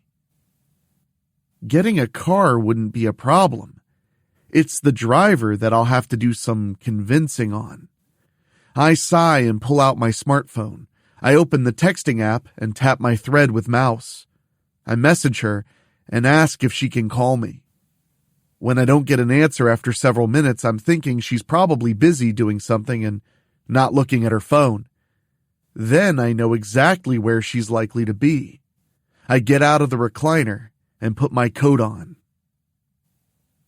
I open the door to Roth's Rings, a 24-hour donut shop and video game arcade in downtown Village. Sure enough, I see Mouse sitting behind the wheel of a full-size driving cabinet for the brand new Gran Turismo game. Her real name is Madeline Donnerly, and she's just a happy-go-lucky kind of girl. I mean, nothing ever really bothers her. The reason people call her Mouse is because she's short, skinny, and has a mousy voice. She's also a geek with all the stuff she's into. Video games and horror movies. You wouldn't think she was a geek when you'd see her wearing her beret and scarf like she's a cultured person. I never really asked her why she wears them, but nobody really gives her a hard time about it. Plus, she drinks coffee, the same way her mom does. Let's just say she's very mature for a 7th grader. I know you're probably thinking I've got a screw loose somewhere, but Mouse is the only shot I got. Like I said, she's a fellow 7th grader at Strickfield Junior High, but that little squeaker can actually drive a car. You should have seen Mouse on Halloween night when we were checking out the legend of Crybaby Bridge and found the legend to be true when Abigail Tomlin's ghost was chasing us down. Mouse found this beat-up car and ended up driving it to save all of us. Okay, we didn't quite get away since the tire blew out, but she really surprised me that day with how well she was driving. This is going to take some real convincing on my part, but I think I can do it. I wait until Mouse finishes and wins her race. Then she reaches out for her cup of coffee on the stand next to the game and sees me standing there. "Oh, hey Bailey, how you doing?" she asks. "What brings you in here?" Then she looks out. "Where's Mona and Ariel?" I'm here alone actually," I tell her. "I was wondering if I could talk to you for a little bit." Mouse comes out of the game. "You okay? Is something wrong? You in trouble?" I quickly shake my head. No, nothing like that. I mean, okay, yes, I'm kind of in trouble." I quickly raise my hands in front of me. "Don't worry. It's nothing real bad. I'm just in a bit of a bind and need your help. So, can we talk?" Mouse points to a table in the far corner. "That good?" I nod. Before I sit down with Mouse, I order a peppermint hot chocolate. I don't want the girl behind the counter to think I'm loitering. After I get my drink, I sit down with Mouse and tell her my problem. Mouse has this weird look on her face when I'm done. "So you're saying you want me to drive your dad's old SUV to Pendleton? You do understand I was only driving that night because of..." I quickly raise a hand in front of me. "I know, Mouse. Believe me, I remember." I sigh and lower my hand. "You're really my only hope here. It's a Christmas celebration at the orphanage, and I really want to help out there. I know asking you's a long shot, but you're the only one I can turn to. I can pay you money to drive if that's what you want." "Aw, it ain't that, Bailey. If I recall, you did tell me in the car Halloween night that we ain't old enough to drive. What if something happens and we get pulled over? You really want to face your parents after the cops bust us? I know I don't want to be explaining to Mom and Dad why I was driving a car and got arrested." For a long moment, the two of us look at each other. Then Mouse sighs. "But I'm going to do it, Bailey. I'll take you to Pendleton." My heart's skipping several beats. "Okay, but what made you decide to do it after all, Mouse?" "I've been kinda itching to drive a real car again after Halloween night," Mouse admits. "But you're willing to trust me now? You and Bailey weren't too trusting of me that night, you know. Like I said, you're my only hope. I'm willing to do a big favor for you or give you money if that's what you want." Mouse and I talk about it some more. Ultimately, she's willing and we make a plan. I can't believe what we're going to do. We're really doing it. Sounds crazy, right? But I'm just not willing to let Home Sweet Home Orphanage down. It's Friday at school. I'm walking the halls with my very best friend Mona Abels and telling her about what's going down. I expected Mona to give me her odd look. I know I could have kept this quiet. Like I said, Mona's my dearest friend, though. "Little Mouse is going to drive you to Pendleton?" she asked for the 5th time. "Yes, already. You want me to write it on your palm?" I snap. "I'm desperate here." Mona sighs. "I can't believe I'm going to say this, but I'm coming with you." "You don't have to," I tell her. "Somebody's got to look out for you in case that wicked little rodent crashes the car." She raises her finger. "Not up for debate, Bailey." I smile. Okay. You can come." Then I see the worried look on Mona's face. Uh-oh. Things just got bad. Turn around. I do, and we both see a very angry Ariel Mirren coming right at us. "Where is he?" "Who?" Mona asks. "Who do you think? Carter Cross," Ariel yells. Last I saw him, he was sitting in the cafeteria with Horton, Chapman, and Chunker," I say. Ariel quickly pulls out her smartphone. "Look what Carter just posted on Facebook. Look at it." Mona and I both see a video of Ariel and her little cousin Stuart at Roth's Rings. She bought him a slice of pie and a soft drink. Little Stuart was in a really foul mood since he ended up throwing both the pie and the soda at Ariel. The soda was the worst since it exploded all over her. Carter had to have been there since he recorded it. The comment said, "Little Stewie treats Princess Ariel to a Coke." Ariel growls. Then we carefully follow her when she marches right to the cafeteria. Sure enough, Ariel finds Carter right where I said. Soon as he sees a very angry Ariel coming, he quickly gets up and moves to keep a table in between him and her. Ariel points right at him. "You are so dead, Carter Cross." Carter raises his hands in front of him. "Hey, princess, it ain't my fault you'd rather wear your Coke instead of drink it. What did you do? Tell the kid he couldn't come to your royal palace anymore?" Then Ariel gives him an evil grin. "I should just drop that little goober off at your house. Then I can post on social media how he runs around and destroys everything while you're losing your mind." Carter laughs. "I don't think your little cousin would like being among us peasants." Now Ariel looks at Richie Horton, Bill Chapman, and Brian Chunk. "What are you three snickering about? You think this is all funny?" She points right at them. "Remember, you're in my school. You three will know your place here." "I don't see your name out there on the sign," Chapman says. "Last I checked, it says Strickfield Junior High School." He's the rough-looking guy with the buzz haircut. "Yeah, there ain't no school named after any Mirrans in Strickfield last I checked," Horton adds. He's the skinny toothpick of a kid with circular lensed glasses. Then Carter points at her. "But you could probably buy the sign and rename it to Princess Ariel Mirren's Royal Peasant Camp." Ariel suddenly points right at him. "Oh, you! Everybody puts their hands to their ears when Ariel belts out her infamous scream that can be heard throughout the whole building and could probably wake the dead. Ariel and Carter are both circling each other now. I'm trying to get their attention, but neither of them are wanting to look my way. "Hey, we got company," Chunker calls out, helping me. He's the heavyset guy who's always wearing cargo shorts and the open Hawaiian shirt over a t-shirt. When Ariel and Carter both look at Chunker, he nods in the direction. Before Ariel and Carter know it, Principal Benjamin Van Diest is right there. "You two again," he demands. "What is it this time?" Then he raises his hand and shakes his head. "You know what? I really don't want to know." He points to Ariel. "Get to class." Ariel's face is really red now. Then she points to Carter. "You just wait." Ariel storms out of the cafeteria. Then Principal Van Diest waits for Carter to leave. Next, he looks at the rest of us, but doesn't say anything. After a little bit, he leaves and goes back to the office. I'm sorry you guys had to see that," I tell them. Chapman waves me off. "Yeah, we're used to Ariel Mirren by now." "Yeah, we've known her for years," Chunker says, "even before we disappeared last year."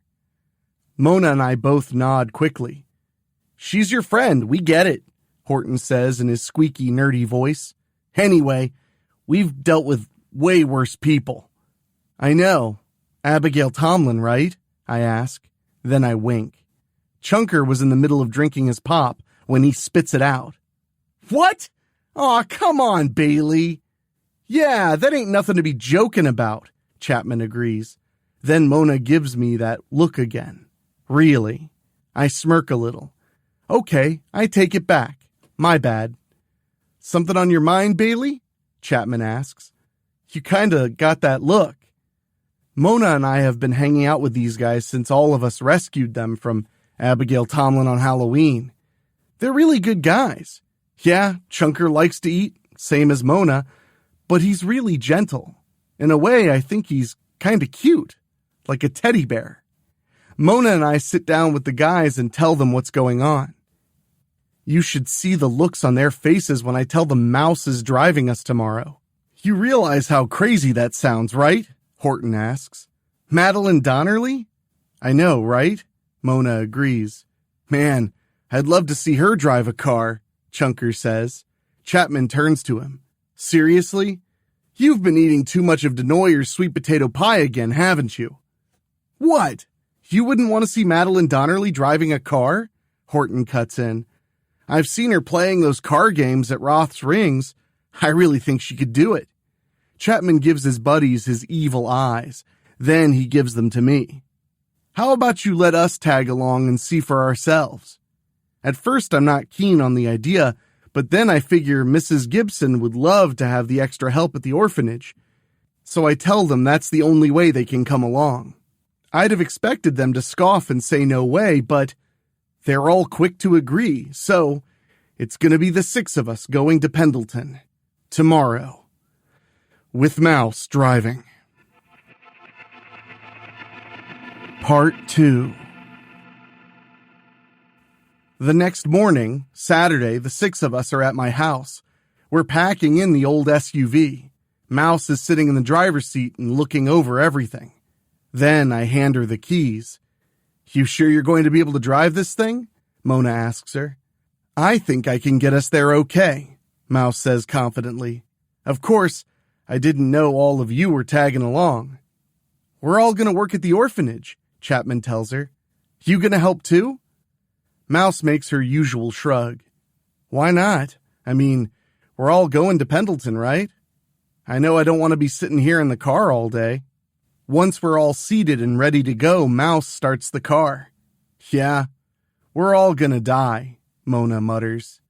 "Oh, we already did that, Mona. Don't you remember?" Mouse says. "I really did crash the car on Halloween night. Now we're hanging out here in the afterlife together." We all jeer Mouse as she snickers. Even I have to admit little Mouse can be funny when she wants to be. Anyway, it's us girls in the front and the guys in the back. Mouse finally starts the car and takes a deep breath before she shifts the gears. Then we're moving forward until we're out on the road itself. So far, so good. "Just please don't get us pulled over, Mouse," Mona says shakingly. "Don't worry. I've been studying up since Bailey asked me to drive today," Mouse replies. "I know what I'm doing." I think everybody was worried, especially when a few police cars passed us. We really panic when a police car suddenly turns around with its flashers on. We probably thought they recognized Mouse and that was it. Nope. Mouse does pull over only for the police car to pass right by us on the way to an emergency. We all breathe big sighs of relief, then Mouse starts driving again. We're all feeling better when we finally leave Strickfield and are en route to Pendleton. We only have to make one stop to put gas in the car. We get some weird looks from people, but nobody asks and nobody turns us in. We get back on the road and eventually make it to Pendleton. From there, I give Mouse the directions to the Home Sweet Home Orphanage. Mouse finally pulls us into the parking lot and backs into a spot nice and neat. "Wow, we really made it," Mona says. "We're still alive." "Yeah, I really thought those people at the gas station were going to call the police," Horton admits. Then Mona looks at Mouse. "You did good." Mouse turns off the motor. "Not bad for my second time, huh?" "Like Mona said, you did good, Mouse," I say. "I owe you one." Mouse waves me off. "Nah." We get out and head into the orphanage. Sure enough, Mrs. Gibson is at the front door waiting for us. Believe it or not, she doesn't even ask who brought us here. Hey, don't ask, don't tell, right? Mrs. Gibson and I hug. She's kind of my third grandma when you think about it. Mrs. Gibson invites us inside and takes us for a tour around the orphanage, which is all decorated for the holidays. There are plenty of kids around here. I don't recognize a single one from back when I was here. I'm pretty sure they've all been adopted because Home Sweet Home doesn't pass their kids off to other orphanages. When Mrs. Gibson takes us into the kitchen, I remember the head cook immediately. She remembers me too. "Oh, Bailey, it's so good to see you back.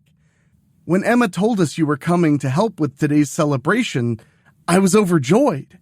I go and hug Miss Barrett. "I'm glad to see you too." We talk for a little bit.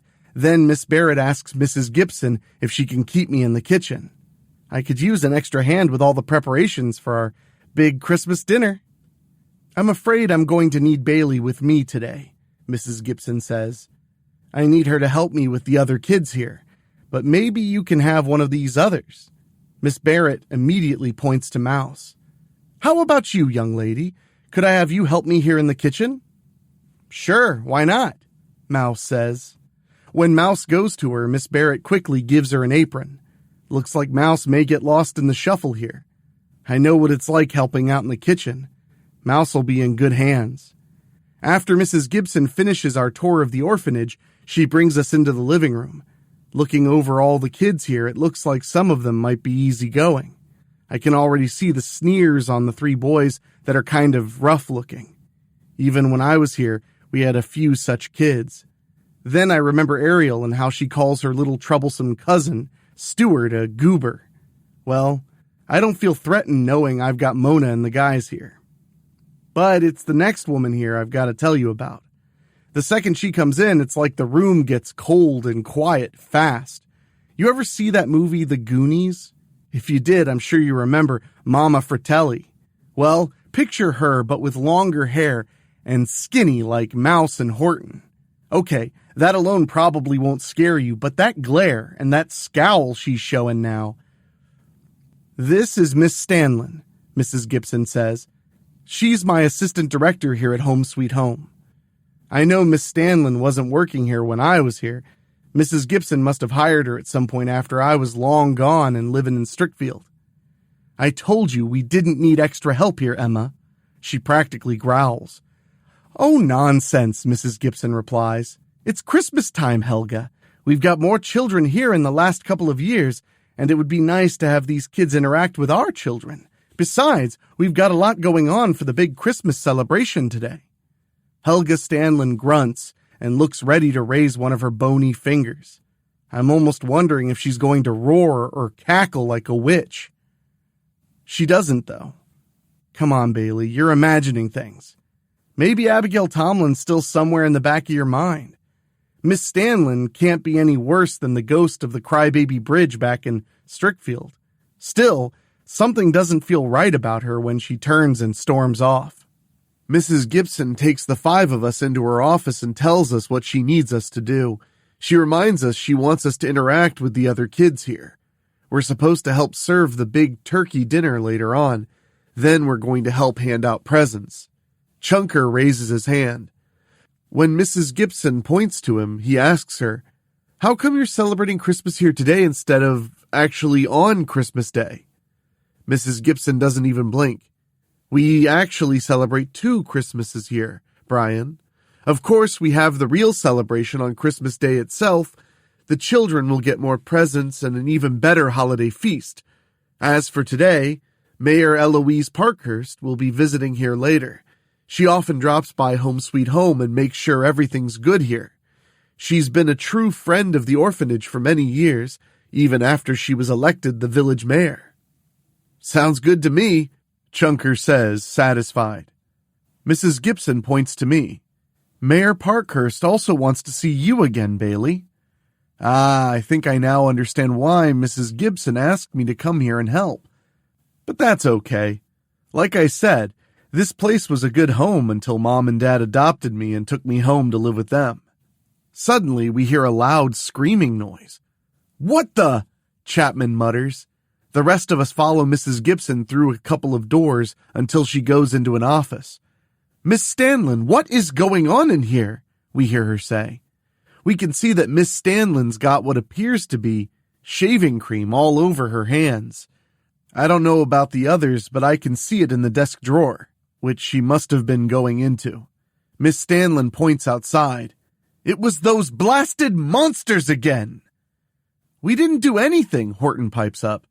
Mrs. Gibson sees us. Richie is right, Helga. These children have been with me the entire time.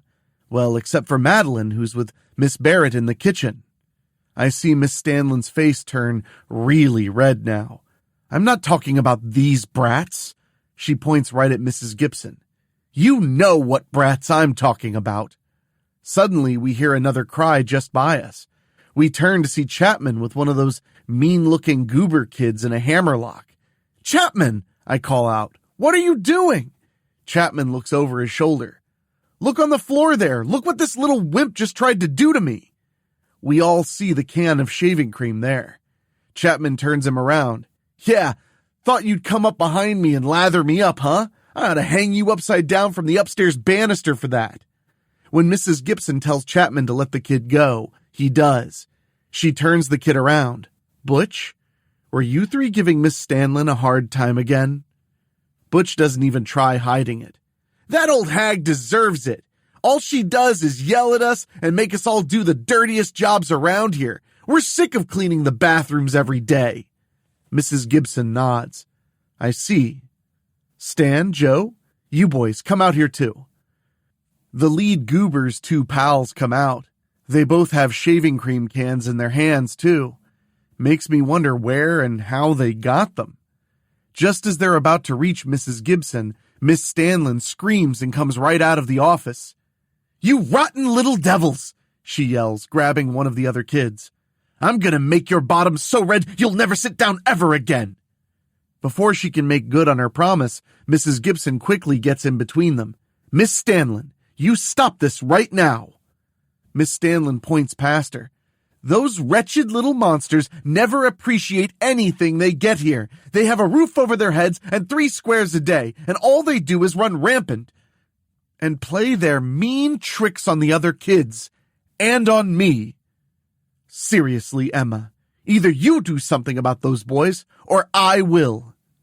And just then, the one called Butch has this wicked little smile on his face. When Miss Stanlin goes back in her office, he throws these little white paper wads at her. They make these popping noises when they hit the floor, startling her. Then her hands end up back in the desk drawer filled with the shaving cream. She gasps and trips over her chair to fall onto her side. Mona and I quickly go into the office to help her up, but she's grabbing things that fell on the floor and throwing them at us. We quickly back off and get out of the office. We see Miss Stanlin's all right when she gets back up. With her hands slickened with shaving cream, she nearly slips on the desktop and falls again. She doesn't, though. When Miss Stanlin sees those 3 goobers pointing at her and laughing it up, she points right back at them. "You just wait, you rotten brats. You're going to regret the day you ever started messing with me." "Yeah, whatever, you old hag," Butch returns. Now Mrs. Gibson is upset and points to the 3 goobers. "Go into the main living room, right now." When they don't obey her, Chapman moves up to Butch. "Since you got rocks in your head, let me tell you what she means." He shoves Butch. "Move it!" Butch and his 2 friends know Chapman means business and do what he says. Seeing the looks on their faces, they're planning something else, possibly on Chapman. I'm going to have faith in him since he doesn't let even Ariel Mirren get to him. I notice the look on Mona's face, not because of what Chapman's doing, but because we both feel something real bad's going to go down. Yeah, you'd expect that just in Strickfield, right? Truth is, there have been other things going on here in Feltner County. All you have to do is go to the Strickfield University website and click on the Local Legends tab. Then I get a shiver down my back when I remember how one of those actually came true, back in October, back when some of us went and explored the myth of the Crybaby Bridge. Anyway, Mona and I both feel something really bad's about to go down. When Horton and Chunker look at us, I sigh. Then the 4 of us go into the living room to meet up with Chapman and Mrs. Gibson. Part 3. Helga Stanlin had just finished washing all of the shaving cream off of her hands. She had just finished cleaning out her desk drawer prior. Helga wasn't always the menacing figure the children assumed she was. What few people knew was that Helga herself had grown up at the Home Sweet Home Orphanage. Unfortunately for her, no potential parents would ever adopt her. As she got older, it was clear that she would still be an orphan, going into adulthood. Helga never let being an orphan bother her since she had a warm place to live and 3 meals a day. Even the other kids who were there with her at the time never gave her any problems.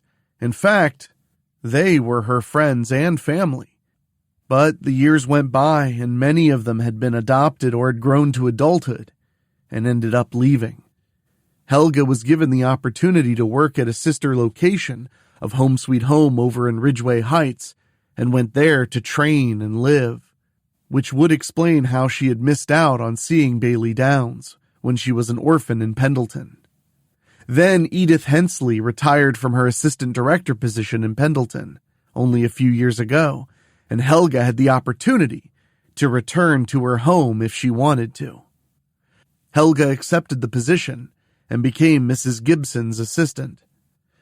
When she got there, these new kids were nothing like the ones she had grown up with.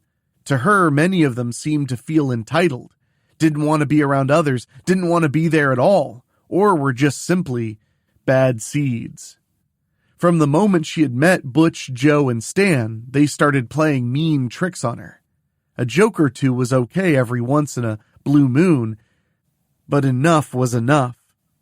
When Mrs. Gibson refused to give them severe punishments for the cruel pranks the boys played on her or some of the other children, she started to turn sour. This place had been her home, and these kids and her boss were ruining it. Finally, Helga had reached the point to where she would give the kids tasks to do. If they didn't do them, she would punish them severely. No, she couldn't give them the kinds of punishments the children of her generation received back in her day, but she could take things they valued away from them, or lock them in other rooms. The more Helga would take away from Butch, Joe, and Stan, the more dirty tricks they would play on her. Although she wouldn't admit it, she almost smiled when she had seen Bill Chapman put Butch in his place. Just the same, she was upset with Bill because this junior high brat could get away with the things she herself wanted to do. She could have easily returned to Ridgeway Heights, but this location in Pendleton was her home. She would not give it up to these little hooligans. She would get rid of each and every last one of them first. Just then, the front doorbell rang. "Helga, could you please get that?" Mrs. Gibson called out. Helga growled in disgust and marched right out of the bathroom. She stormed through the downstairs hallway and was soon at the front door.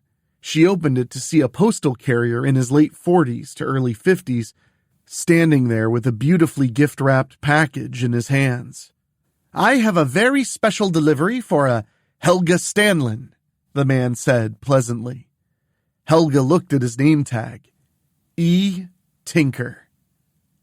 "That would be me," Helga told him, "but I have no idea who would send me a Christmas gift. You must be mistaken, Mr. Tinker." Tinker smiled now. "No, your name is clearly marked on the card, ma'am. Of course, I can't force you to accept it if you don't want to." Helga groaned. "Fine. Where do I sign?" Tinker handed her the electronic clipboard and stylus pen. Once she had signed it, she traded him for the package. "This thing sure is heavy," Helga observed upon taking the package. "I'm sure everything will be all right, ma'am." Then he gave her a pleasant nod. "Isley Tinker at your service. Good day to you, and have a very Merry Christmas." Helga growled and slammed the door. Isley Tinker turned away and looked up at the sky. "I do so love being a shopkeeper. It's even better when I can branch out into delivery," he chuckled. "No, you most certainly did not order what I've given you, Helga Stanlin. But you shall most certainly be thankful for the contents once you have come to accept its power. Then you shall have your heart's desire. The college girl who wielded it in the previous Christmas Eve chose to throw that power away. But I believe that you shall become the perfect vessel." Isley Tinker got into his mail truck and drove away. He would return to Strickfield Town Center Mall and manage his store there again. It would only be a matter of time before someone would enter his shop and look for something that would change their lives. Literally. Helga took the package up to her room and closed the door. She sat at her desk and opened it up. She kept wondering who would possibly send her a Christmas gift. When she had finished removing the wrapping paper, she worked off the top of the box and looked inside.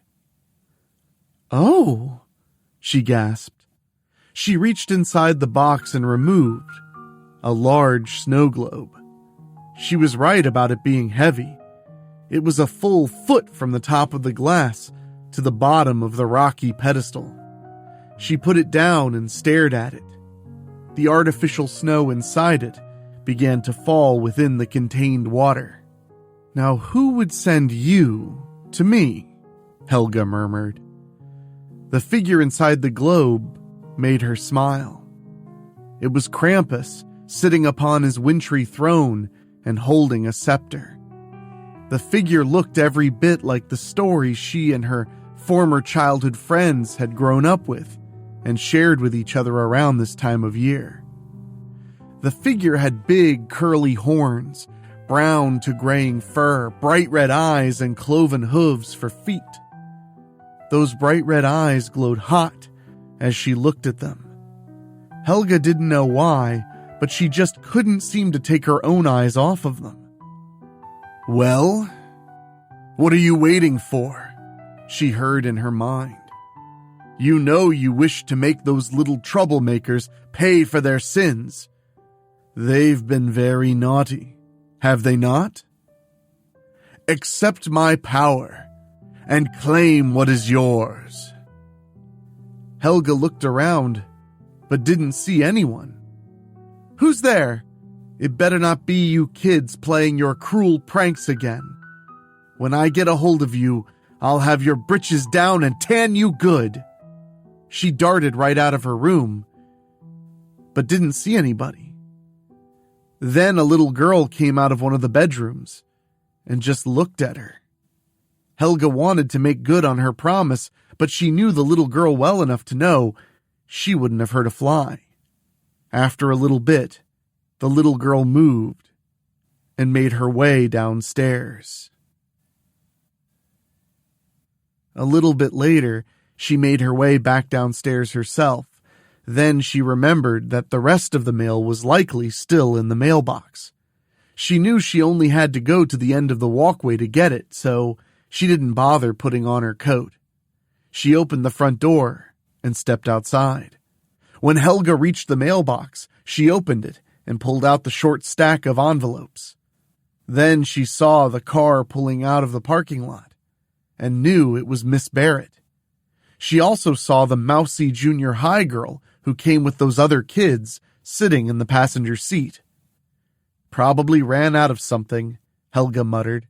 "Emma should have fired her a long time ago." Helga turned and made her way back to the door. She had the door halfway opened when she suddenly felt it being pushed hard against her and slammed shut. The lock clicked shortly after. She dug into her pocket for her keys. When she couldn't find them, she knew she had left them upstairs in her room. Helga started pushing on the doorbell button, but no sound was heard inside. At least not the one she was listening for. A few moments later, she heard some tapping on one of the windows and saw Butch, Joe, and Stan looking out at her.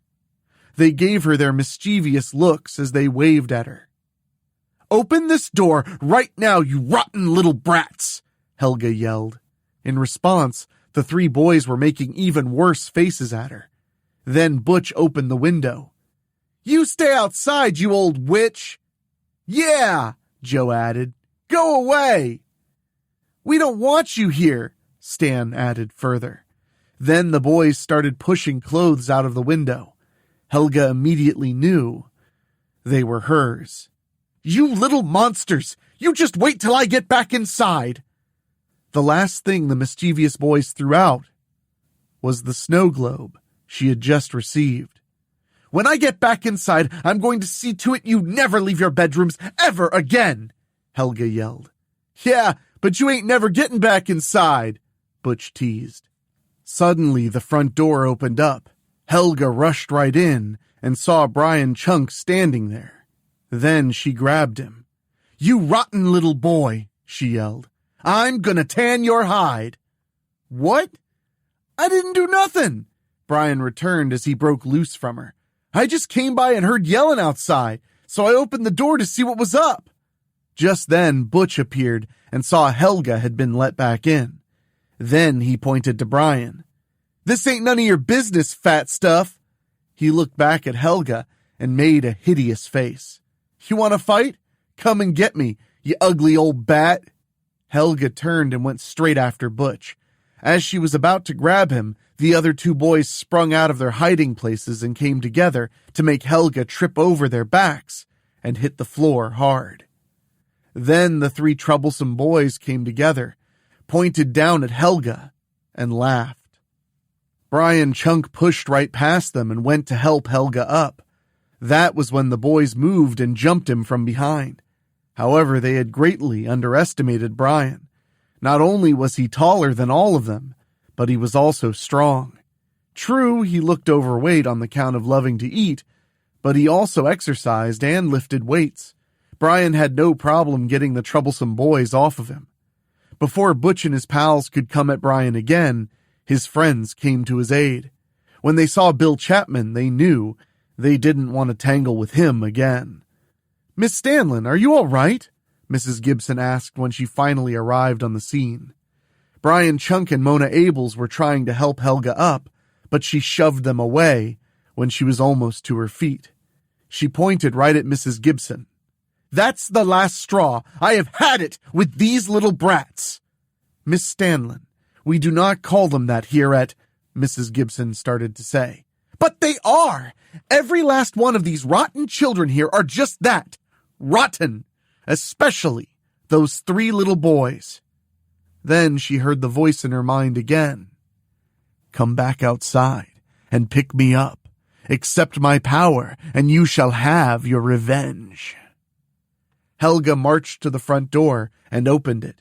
Not wanting to waste an opportunity, Butch quickly moved up behind her and shoved her back outside. Everybody could hear Helga fall down the front steps. Then Butch closed the door and locked it. When Helga was picking herself up off the snowy ground, she saw something glowing nearby and went to it. She found and picked up the snow globe. As before, the Krampus figure's eyes glowed brightly. As she looked into them, she could hear the voice in her mind one more time. "Those children deserve to be punished. There are no good children in that house. All you have to do is accept me and invite me in. Use my power, Helga Stanlin." "Yes," Helga replied quickly. "Yes." Then Helga's own eyes began to glow brightly as she felt the incredible surge of energy flowing from the snow globe and into her body. It was then when she started to feel herself transforming. She groaned with pain when her muscles started to burn as they swelled. Her bones began to grow. Her skin turned white, and she was growing 2 very large horns out of the top of her head. Gray fur was starting to form, and her feet were transforming into hooves. Her eyes were now just as red as the figures in the snow globe and were glowing. She looked at her hands and saw they were now claw-like. When the transformation was complete, she was still holding the snow globe. She moved to a nearby tree and reached up to break off the branch that she wanted. Then she put one end of the branch to the bottom of the snow globe and watched them fuse together to make her staff. Krampus turned and looked at the Home Sweet Home Orphanage as a whole. "Those naughty children shall pay for their sins soon enough. But first..." Krampus raised the staff to the sky. Moments later, wintry storm clouds came together fast. Soon the winds were blowing hard and heavy snow was coming down fast. Krampus knew that eventually traveling would be next to impossible. Everybody would be trapped inside the orphanage. She wanted to burst through the front door, but she decided to wait until everything was just right before she would make those children pay for their sins. She wanted to take them back to her lair and make them stay in her many cages there forever and ever.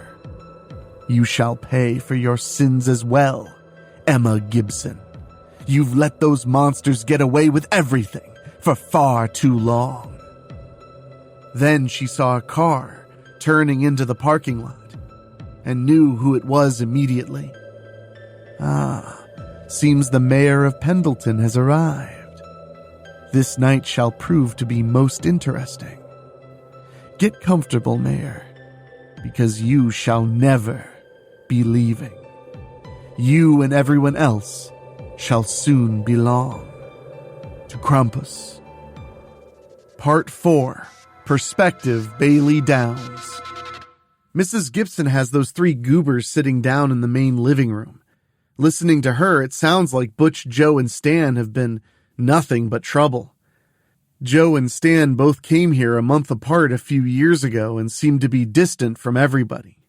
As soon as Butch came along, he ended up getting with those 2. Since then, he's been their fearless leader, and together they've been causing all kinds of problems here. Looking at them, they don't seem to have any remorse for what they've done, especially to Miss Stanlin.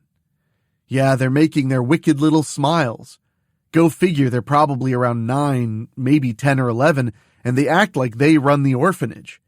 When Mrs. Gibson emphasizes how they've driven many potential parents away, she tells them she really doesn't know how much longer she'll be able to keep them there. "Can't hear you, old lady," Butch says. "Not listening," Joe adds. "Forget it," Stan further adds. A moment later, an important-looking middle-aged woman walks into the living room. When Mrs. Gibson sees her, she points to the boys. "You 3 will stay right here and not move a muscle." "Whatever," Butch says defiantly. "We'll do whatever we want." But when they try getting off the couch, Chunker, Mona, and Chapman are right there to make them reconsider. Those goobers only scowl at my friends, but they can't really do much to them since they're bigger and stronger. The important-looking woman is definitely younger than any of the staff women we've seen working here. She's about my mom's age. In fact, I know her. Then I realize something. "Hey, have you guys seen Miss Barrett or Mouse?" I ask. Mrs. Gibson raises her finger. "Oh dear, I'm so sorry. I should have told you all. They just left here. Miss Barrett went to Strickfield to pick up some things and took your friend with her." The important-looking woman takes off her coat. "I hope they'll be all right, Emma. The weather just got really nasty all of a sudden." "Are you serious, Eloise?" Mrs. Gibson asked. "It wasn't that bad when I looked outside a little while ago. When I pulled in here, it was snowing really hard, with heavy winds." Eloise points to a nearby window. "See for yourself." Mrs. Gibson goes and looks outside. "Oh my." She turns back to Eloise. "It wasn't supposed to be like this. The news said it was supposed to be a clear day. I can't believe how dark it looks outside. You'd think it was night, and it's only going on 1. She sighs and turns around. "Guess you can't always trust the weatherman." Then Eloise looks at all of us. "Are these your helpers for today?" "Yes," Mrs. Gibson answers cheerfully and introduces us. Then she tells us, "Kids, this is Mayor Eloise Parkhurst, a huge supporter of Home Sweet Home. She's been the driving force behind us keeping our doors open." "Indeed," Mayor Parkhurst agrees. "My husband and I have adopted and are raising 2 children from here." Then she points to me. "And I do remember you, Bailey. Come here." I go to her so we can hug. "It's nice to see you again," I say. "Indeed," she replies. "You've really grown since I last saw you the day you left here with your new parents." When we finish our hug, Horton goes and looks outside. "Geez, you were right, Mrs. Gibson." He turns to look at us. "It really does look like it's night outside." Mona hugs herself and shivers. Why do I get the feeling things are going to be bad? I put my hand on Mona's shoulder. "Hey, it's okay. We're all here together. Only now, I'm a little scared myself. I hope Miss Barrett and Mouse make it back here safely." Then Chunker turns and moves to the window to see for himself. "Aw, man, how'd it become night all of a sudden?" Horton shrugs. "Your guess is as good as mine." As Chunker turns back around, the window seemingly explodes right behind him, and these 2 hideous claw-like hands grab him. "Come to me, you little porker." Chunker screams and fights to lean forward. Help! Then he screams again. We scream ourselves and quickly move to help Chunker. We grab hold of him and pull back with our combined weight. There's no use trying to help your friend. He belongs to Krampus now. I'll place him in my sack and take him back to my lair with me. You shall be caged up forever and ever. All of you shall soon belong to Krampus. Chunker screams again. Get your hands off me! I ain't going nowhere with you! Then Mona makes a very bold move and slips in between that thing and Chunker. Let him go, you ugly monster! She growls and kicks that thing right in the face, making it finally let go of Chunker. We all cry out and fall on the floor. Snow and heavy winds are blowing into the orphanage. Looking at those three goobers, they're not looking as cool as they thought they were. When the thing reappears in the broken-out window, we're all screaming now. Then she points to the three goobers on the couch. Just give me those boys right there, and you may get to enjoy your Christmas after all. What are you? Mrs. Gibson stammers. Then she makes this weird look. Helga? Is that you? The thing laughs. There is no more Helga Stanlin. Now, there is only Krampus, and I want those mischievous boys. You can either give them to me, or I'll just have to come in there and claim them myself. Why are you doing this, Helga? Mrs. Gibson demands. The goobers quickly stand up on the couch. Then they move over the top and stand behind it. Next thing we know, they turn and run away screaming. Because you refused to punish them, Emma. How many times have you let those brats practically get away with whatever they wanted to here? She raises her hand. Well, now you don't have to do anything. Krampus shall do what you were unwilling to do. Krampus laughs a long, horrible, evil laugh before she comes in through the window. We all scream again and scatter in different directions. Horton and I run down one of the downstairs hallways into another living room area. Hey, this place is big enough to have 3 of them. Oh man, oh man, oh man, oh man, oh man, oh man, oh man! Horton practically breathes out. Why do things like this keep happening?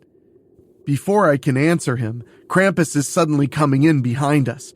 She points at us and says, "Your souls belong to Krampus now." Horton and I both scream again and run into another hallway. It seems like Krampus is practically floating after us. We both have the same idea and start pulling stuff to the floor to try making the monster stagger. You two naughties might as well just jump into my sack. No way, I yell. Get away from us! We make our way back around into the previous living room. When we get there, I quickly grab a glass sculpture off of a table and throw it at Krampus.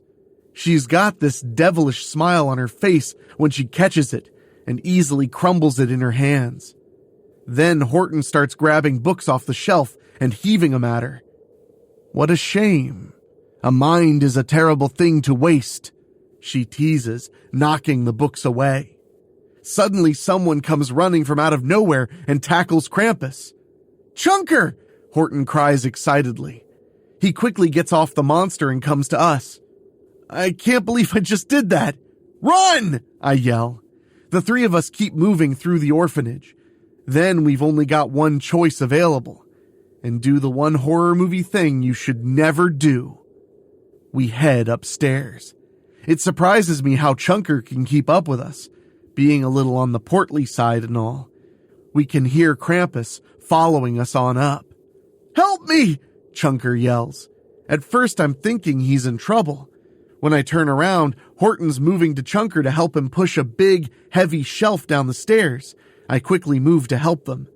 You really need to just stop, the demon groans. We get the shelf to tumble down the stairs at Krampus. It slams into her and makes her hit the wall hard. We turn and keep running. Where are we going to run to up here? Horton yells. Follow me, I tell them. I know my way around this place. I lead Horton and Chunker down to the end of this hallway so we can take a quick left and keep moving. I would imagine since Miss Stanlin is Krampus now, She probably knows where we're heading. Still, we can't let her just trap us up here. We make it to the other stairway and start heading back down. Suddenly, Krampus is right there. We all scream and turn back around. Face it, you'll never escape me, and believe me when I say no naughty escapes me. How are we naughty? Chunker calls back. What did we do?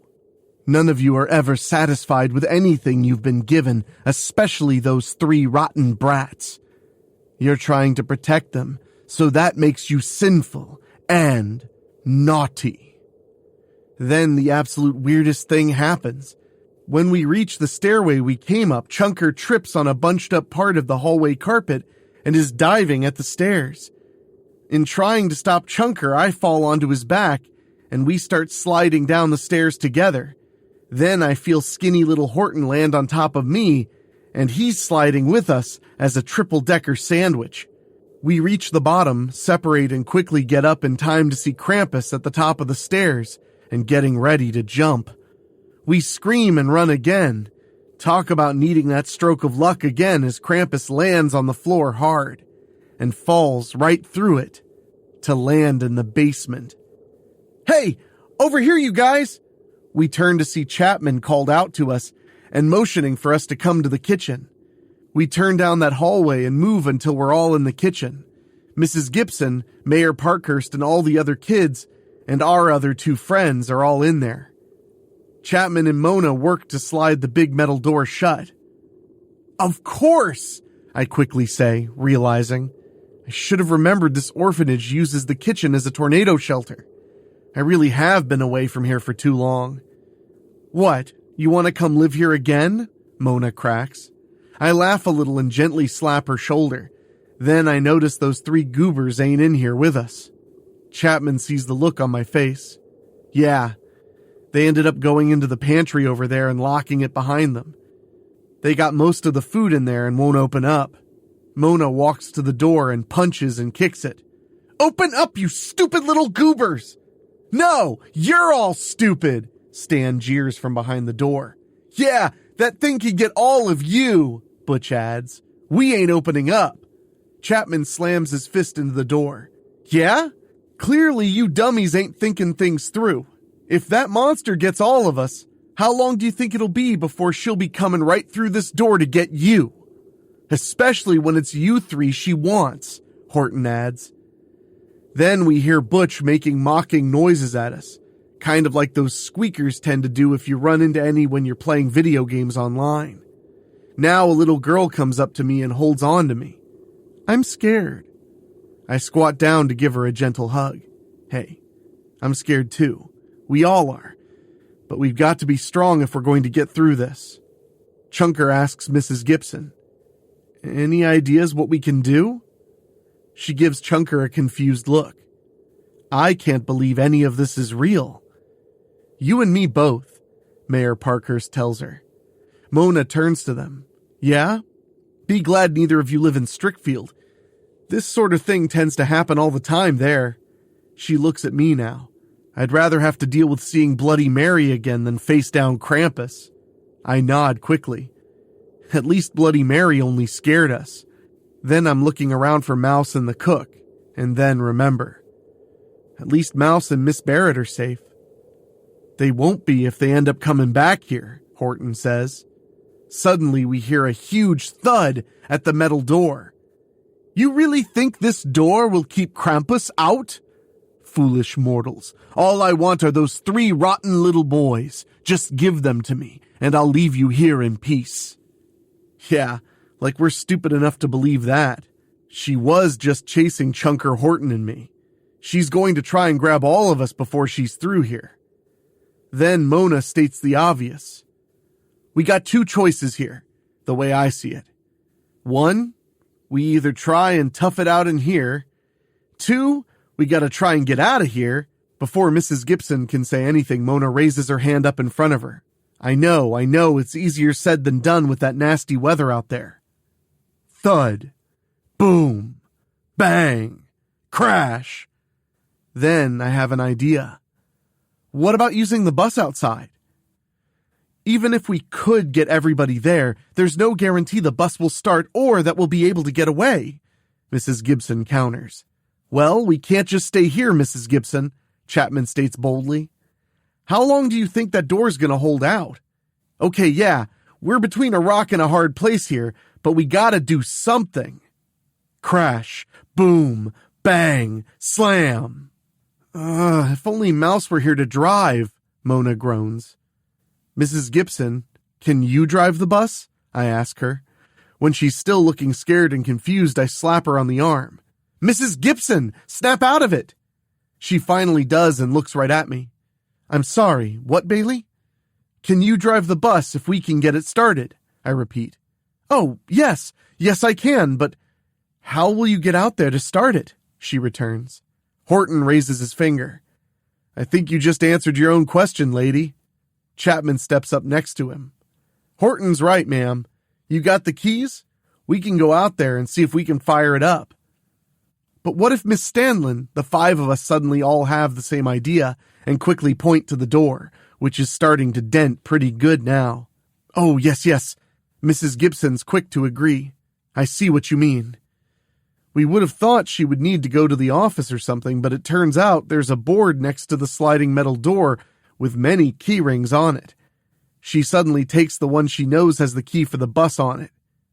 There are 2 buses outside, Mrs. Gibson says, handing me the keys. I nod once. Get ready to open up. I'm going for it. Chunker comes over to me. You ain't going there by yourself, Bailey. I'm coming with you. Me too, Mayor Parkhurst quickly says. You kids can't drive the bus. Mrs. Gibson quickly agrees. Yes, you go with them, Eloise. My place is here. I need to be with the children.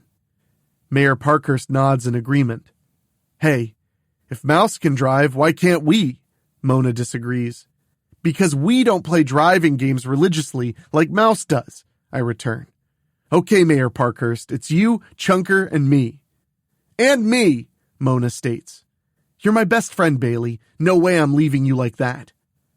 No way I'm arguing with Mona on this, especially when I do the same thing for her. Mona was the first real friend I made since leaving the Home Sweet Home Orphanage and coming to Strickfield as Bailey Downs. Mona and I have been through thick and thin with each other, even before we came to meet Ariel Mirren, Carter Cross, and Madeline Donnerly. It doesn't take me long to remember we screamed through Bloody Mary together and survived Abigail Tomlin this last Halloween. I quickly hug Mona. She hugs me back. Then we look at each other. We're really doing this, Mona states. I nod quickly. Right. Then I point to Chapman. Can you stand at the back door? You got it, Bailey. He gestures around the kitchen. But at least arm yourselves first. Right, I repeat. We each open drawers and grab something to take out with us. When we're ready, Chapman stands at the back door. Unfortunately, our jackets are in the walk-in coat closet near the main living room, so we're going to have to brave the blowing winds and snow wearing just the clothes on our backs alone. I look at Mayor Parkhurst, Mona, and Chunker. You guys ready? Chunker scoffs. You kidding? How would we be ready for Krampus? Oh, shut up, Mona groans, really scared. Chunker looks at Chapman. Open up, buddy. Chapman nods once. On 3. He unlocks the door, makes the count, then pulls hard. The blowing snow and wind blast right into the kitchen, but the 4 of us shoot right outside and are running for it. We hear Chapman yelling for Horton and some of the other kids to come and help him slide the door shut again. It seems like a long, long way to get to the buses. It gets even longer when we hear Krampus's horrible laughter, echoing in the darkness. I can tell you right now, I have never been as scared as I am right now. We're all scared, but we gotta save the orphanage. Also, I know I want to see my adopted mom and dad again and have Christmas with them. Part 5. The 4 of us are powering our way through the winds and snow. Chunker's leading the way, so we just follow him.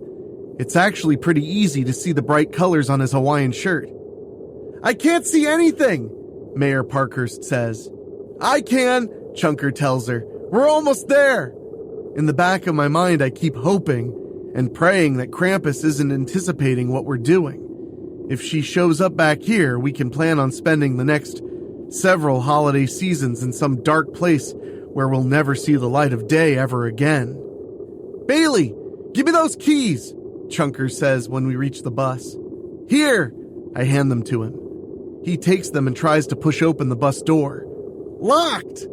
Chunker works through the keyring quickly. Wouldn't you know it, it's gotta be the last key that finally works. Chunker unlocks the bus and pushes the door open. Once we're in, Mayor Parkhurst closes the door. Chunker hands her the keys, and again, it's gotta be the last one she uses, but the mayor slips the key in and turns it as the rest of us are crossing our fingers. The bus makes a few weak cranks. Oh, come on, Mayor Parkhurst groans. The mayor of Pendleton takes a deep breath and turns the key one more time.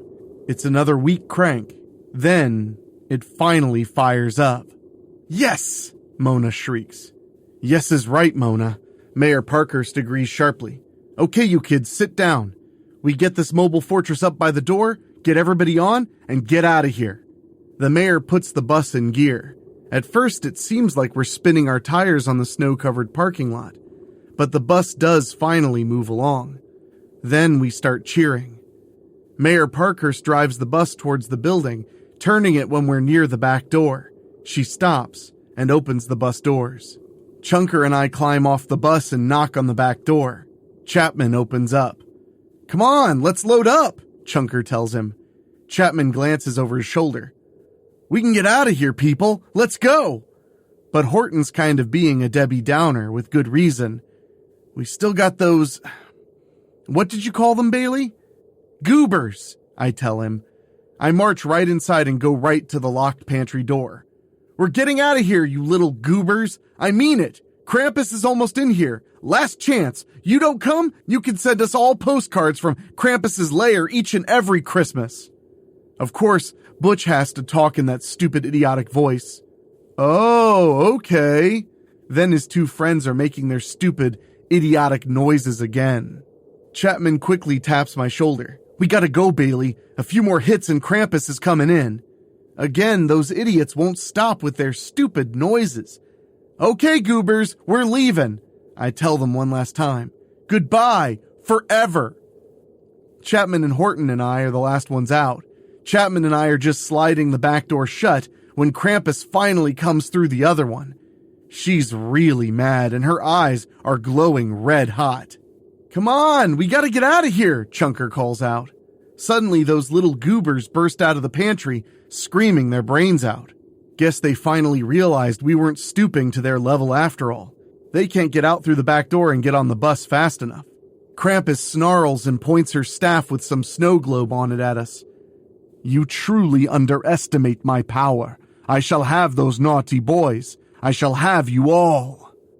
I barely comprehend things when Krampus is almost on me. I shriek when I feel myself being lifted off my feet and am draping over Chapman's shoulder. He's literally carrying me in a fireman's carry out the back door. Close it, Chunker! He yells. Chunker quickly slides the back door shut. Then I feel Chapman shaking me. Hey, you okay, Bailey? I quickly look around and see I'm on a very crowded bus. Mayor Parkhurst is pulling away from the back door and driving across the parking lot to get us to the road. I look back at Chapman and nod quickly. Yeah, I'm okay. I'm sorry, I really thought Krampus had me. That's how close she got. Thank you for saving me. Chapman nods back. We're getting out of here. Go faster, stupid! Butch tells the mayor. Chapman grabs him and plants him in a seat. Fact check. The roads are dangerous out here right now. One wrong move and we'll turn onto our side. Where would we go then? Again, Butch makes with the dorky noises. He quickly shuts up when Chapman gives him a mean look. At last, Mayor Parkhurst pulls out onto the road. Then I remember I have my smartphone and pull it out. Oh no, I mutter. No signal. The storm must have knocked out the cell towers. I can't text Mouse and warn her to stay away from the orphanage. Suddenly, Horton's got this weird look on his face. What the? He scurries to the back of the bus and looks out the window. Guys? We have a huge problem. The other kids who see what Horton's seeing are screaming now. Mona quickly comes up behind him. Then she turns to look our way. He's right. Krampus has a sleigh and some zombie-looking reindeer pulling it. I can't drive any faster, Mayor Parkhurst groans. I'm barely keeping this bus on the road as it is.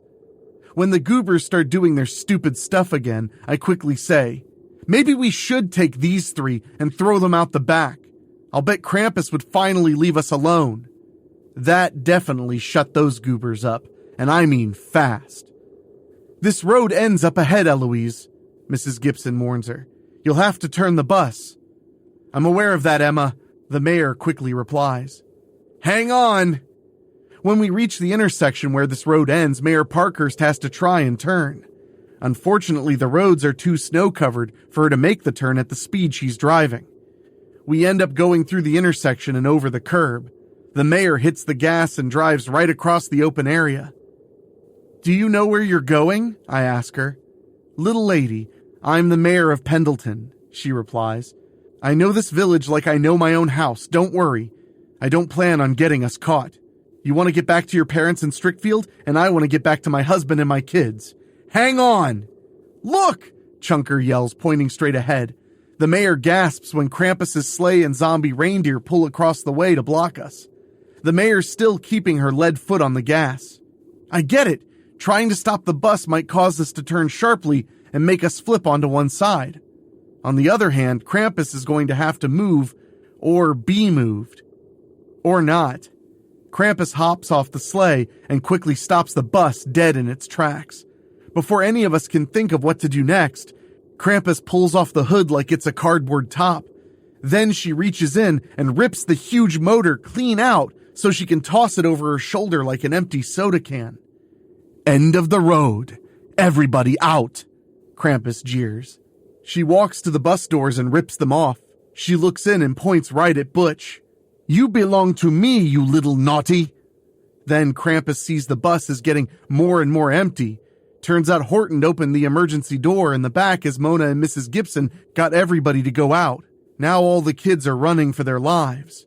No, I shall not be robbed of my prizes, Krampus declares.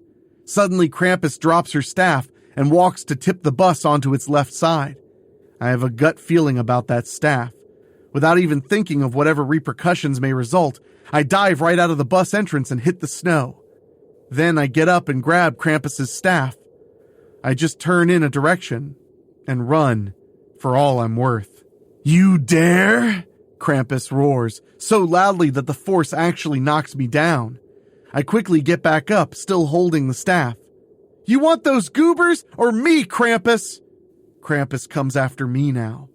Give me my staff, you little naughty. I shall have your soul for this, Bailey Downs. I'm still holding on to the staff when I turn and run again. I hear Krampus roaring behind me. The next thing I know, I get clipped and am being shoved into the snow face first. Krampus is incredibly strong as she holds me down while trying to take her staff back. Let go, she demands. No, I yell back. Suddenly, Krampus lifts me right off the ground and slams me onto my back. I groan when I feel the wind get knocked out of me. I can't move. Just as Krampus grabs her staff, she gets taken down for the second time today by Chunker. He quickly gets off her and grabs the staff. Then I feel Chapman lifting me up into a fireman's carry. Let's go, Chunker, Chapman yells. I'm going, he yells back. Chapman's running with me like I'm a pillow. I know he works out like Chunker, but he doesn't look as strong as Carter Cross. Yeah, I ain't complaining.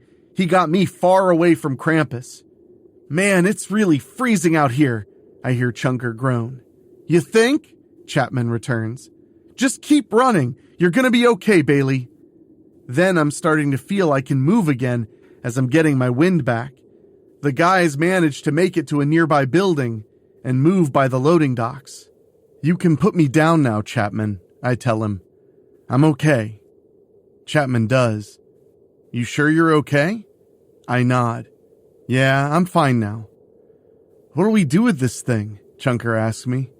You went after it for a reason, Bailey. Chapman gets it. I'm thinking without this, Krampus doesn't have any power. You're right, Chapman, that is what I think. I agree. Krampus will come for us before she goes after the others, even those goobers. Suddenly, Krampus drops right down in front of us. "I'll take that now." I leap at Krampus and let her catch me. "Run, Chunker, run!"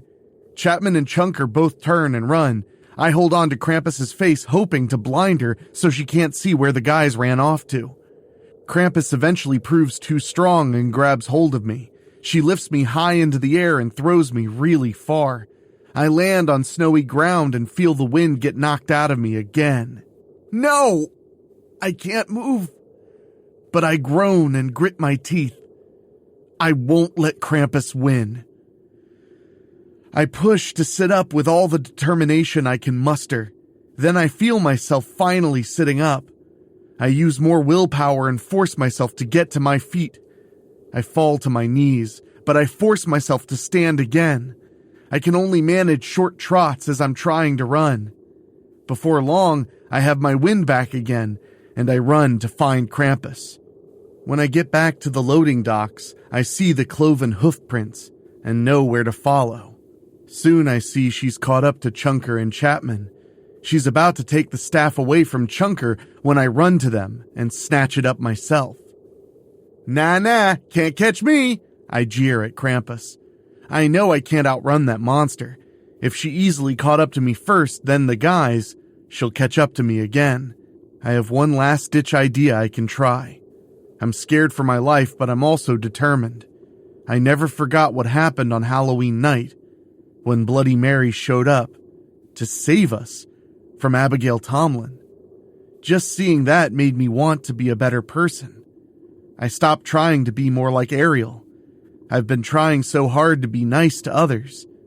Well, now's my big chance to really do some good. I can keep Krampus here with me and make sure she doesn't get the others. What do you think you're doing, child? Give me back my staff or I shall rip it from your hands, along with your very soul. I tighten my hands on the staff. You can't have it. Really? All of this because of 3 rotten little kids who don't know any better? Give me a break. We've all done stupid things in our lives. I know I have. You know what? I may be doing something really stupid right now, but I'm doing it. I feel my anger now. You ain't getting this staff back, Helga. Krampus roars at me and knocks me down again. Then I feel myself being lifted up along with the staff. Now I'm looking Krampus right in the face as I'm hanging off the staff like a pull bar at a gym. You are mine, Bailey Downs. You shall never return to your family again. I growl with anger and determination as I hold onto the staff and push my feet to kick off her stomach. Then I come back into her while still holding the staff and give her a kick real hard in the gut. She's momentarily stunned, but she drops me and the staff. I pick myself up and hold onto that staff tight. Krampus comes for me again, but I lash out and hit her with the snow globe. I can't believe how fast Krampus goes down. Chapman and I were on the same page. This snow globe is the source of Krampus's power. Without it, she can be beaten. When Krampus gets up again, I step up to bat and swing. I connect with Krampus again and knock her down fast. As she's getting back up, Chunker tackles her one more time. He gets up and gets away from her. When Krampus gets up again, this time, Chapman tackles her. I know we can't just keep hitting her. Then I have an idea. I move to the side of the building and swing the snow globe to try and shatter it. I swing with all my strength again and again, but the globe just will not shatter. I scream at the top of my lungs and hit the building one more time. Yes! Okay, I still couldn't shatter the snow globe, but I made it come off the wooden staff. I quickly pick it up. Think, Bailey, think. What can I do to stop Krampus? Okay, what would Mouse do? Of course! I'll just think outside the box here. And then I have an idea. I turn the snow globe and look at the Krampus figure sitting on its throne. Its eyes are glowing red hot. Take me, I tell it. I'll give myself to save the others. Take me. I know I'm flawed and weak. I know I've been a bad person and was mean to others at school, but I've been trying to do right. Take me. Take my soul. If you gotta have one, but I'm begging you to let the others go. Suddenly, the snow globe begins to glow brightly. Take me! I hold on to the globe tightly as the light illuminates the entire area. Suddenly, the very bright light is all I can see. I don't know where I am now, but I still won't let go of the Krampus snow globe. I can even feel the light shooting out of my own eyes. Take me, I say weakly. And then the light dims and slowly turns to darkness. If this is truly the end for me, then I pray that if there is a higher power I have to answer to, that I'll be judged fairly. I gave it my best shot in life. I just hope and pray beyond all hope that the others are saved. Epilogue.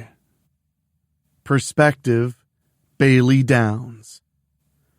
Mouse can't believe the story I'm telling everybody as she's driving us back to Strickfield. Wow, you really met up with Krampus? She gawks.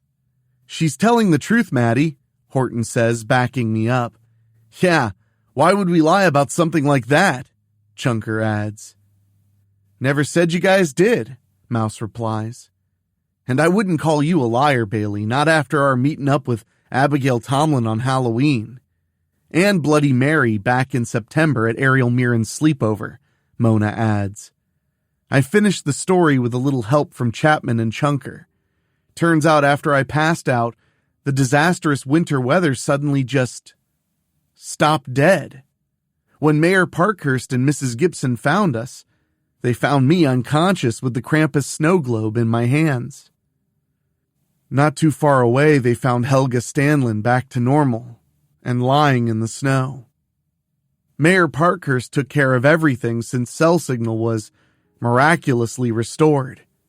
Only thing I can figure was that Krampus got pulled out of Helga and back into the snow globe.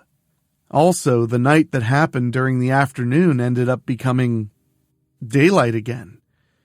We ended up getting the orphanage cleaned up and still having the Christmas celebration. It was a little late, but better late than never. As for the three goobers, they were given a choice. Either they could help clean up or they could be shipped off to another orphanage. Both Mayor Parkhurst and Mrs. Gibson put their feet down on them. The goobers realized they had it better at Home Sweet Home and helped clean up. And you know what? They actually did a good job. They were even good boys when potential parents came to Home Sweet Home, looking to adopt. Butch's little gang may end up being broken up. Both Joe and Stan are likely going to be adopted. I think the two of them know they're better off having parents in a real home than staying in the orphanage system. Don't get me wrong, Home Sweet Home wasn't a bad place to be. Again, I was glad I had a roof over my head, good food to eat, and people who really cared about us. Deep down, I'm very thankful for the man and woman who came to Home Sweet Home and adopted me. I'm hoping Joe and Stan will think so too when they go to their new homes with their new parents. And here's the really messed up part about all of this. That Krampus snow globe just disappeared. We looked all over the orphanage for it, but it was nowhere to be found. We had to give it up for lost and head back to Strickfield without it. This Saturday turned out to be quite the eventful one. Mouse ended up missing out on Krampus, but it was for the best.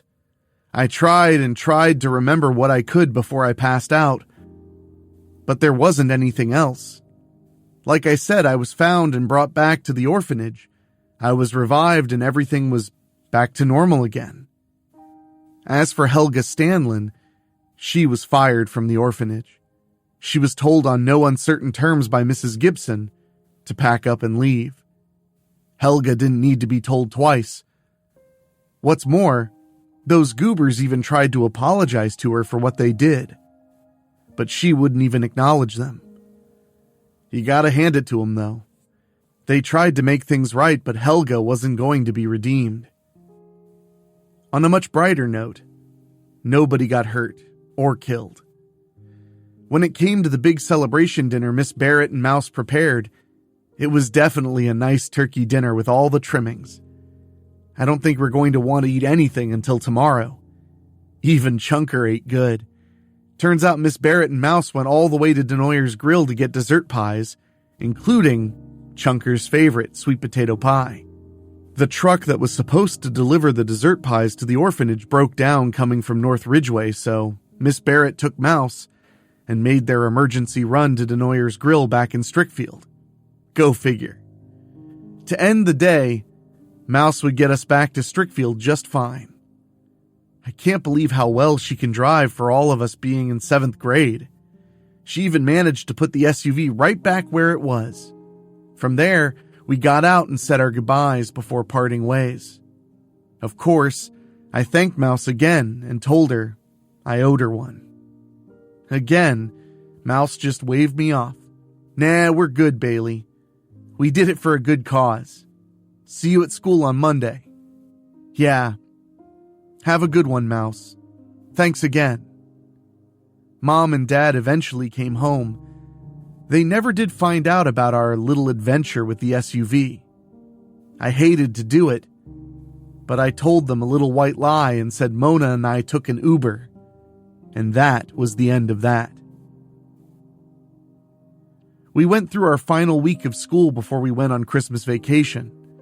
Then we ended up having another adventure just before Christmas Day. Horton, Chapman, and Chunker weren't part of this one. But let's just say it was another one where we barely made it by the skins of our teeth.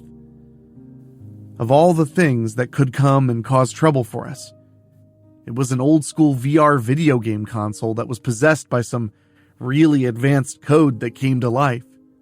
And that's all I'm going to say on that. Christmas Day finally came. I would have a wonderful dinner with the man and woman who adopted me, whom I gladly call Mom and Dad. I've been told by my friends that our home is a small one, but Mom and Dad made more than enough room for me. I excused myself from the table and went to my room for a little bit. I felt so emotional about my life and my adoptive parents, I cried for a little while. I've been trying to be the best daughter to my adoptive parents that I can be. Believe me when I say I'm very thankful for everything I have. That was the biggest lesson I took away from the Home Sweet Home Orphanage, then and now.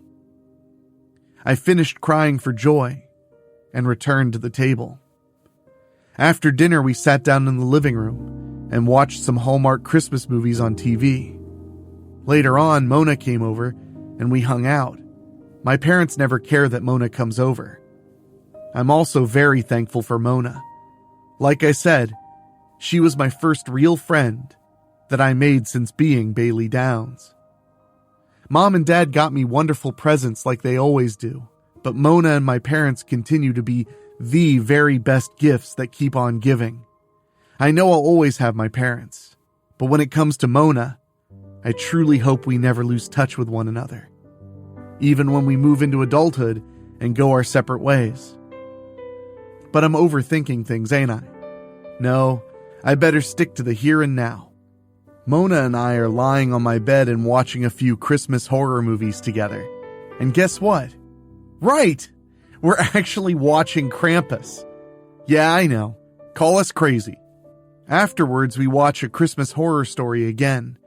I already told you we watched this one at one of Ariel's Friday night sleepovers earlier this month, but Mona and I wanted to see it again. Like I said, it's one of the few horror movies where the town is the same name as mine. And this one does have a few stories about Krampus in it. Even though we went through that horrible ordeal with the real thing, we're still here and doing the things we love with each other. When it comes to the Home Sweet Home Orphanage, I actually found myself missing that place when we left. Mrs. Gibson and Mayor Parkhurst both asked us if we'd consider coming back next holiday season to help out for their big celebration. We all promised we would. Mouse said she'd even drive us to Pendleton again as long as we could get a hold of another car. I really am happy and thankful for everyone and everything in my life. I love Halloween and Christmas just the same and always look forward to celebrating them both, even if we've got ghosts and demons chasing us down. Speaking of which, I have the feeling this won't be the last time we're going to be dealing with such things. Mona and I are going to finish Christmas together, enjoy the rest of our holiday break with the rest of our circle of friends, and then return to school. And you just know we're going to be heading into some other wild adventures down the road. In other words, we're going to be back again. In the meantime, Merry Christmas.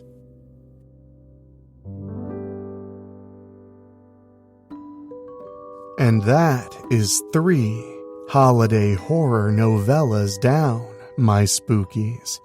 3 big, heavy gifts ripped open and scattered across the snow. If you made it to the end, congratulations. You survived the marathon. Your reward is sleep, or at least the idea of it. But before you go, the holidays love a grand finale. They love one last surprise, one last package under the tree that you swear wasn't there an hour ago. So if you check the Weekly Spooky feed tomorrow, and Monday, and Tuesday, and Wednesday, you'll find something new and scary to enjoy. Don't overthink it. Just unwrap it. And know one thing this holiday season. Some gifts are meant to be opened, and some gifts open you. Merry Christmas, my spookies. Keep the lights on, unless you don't want to.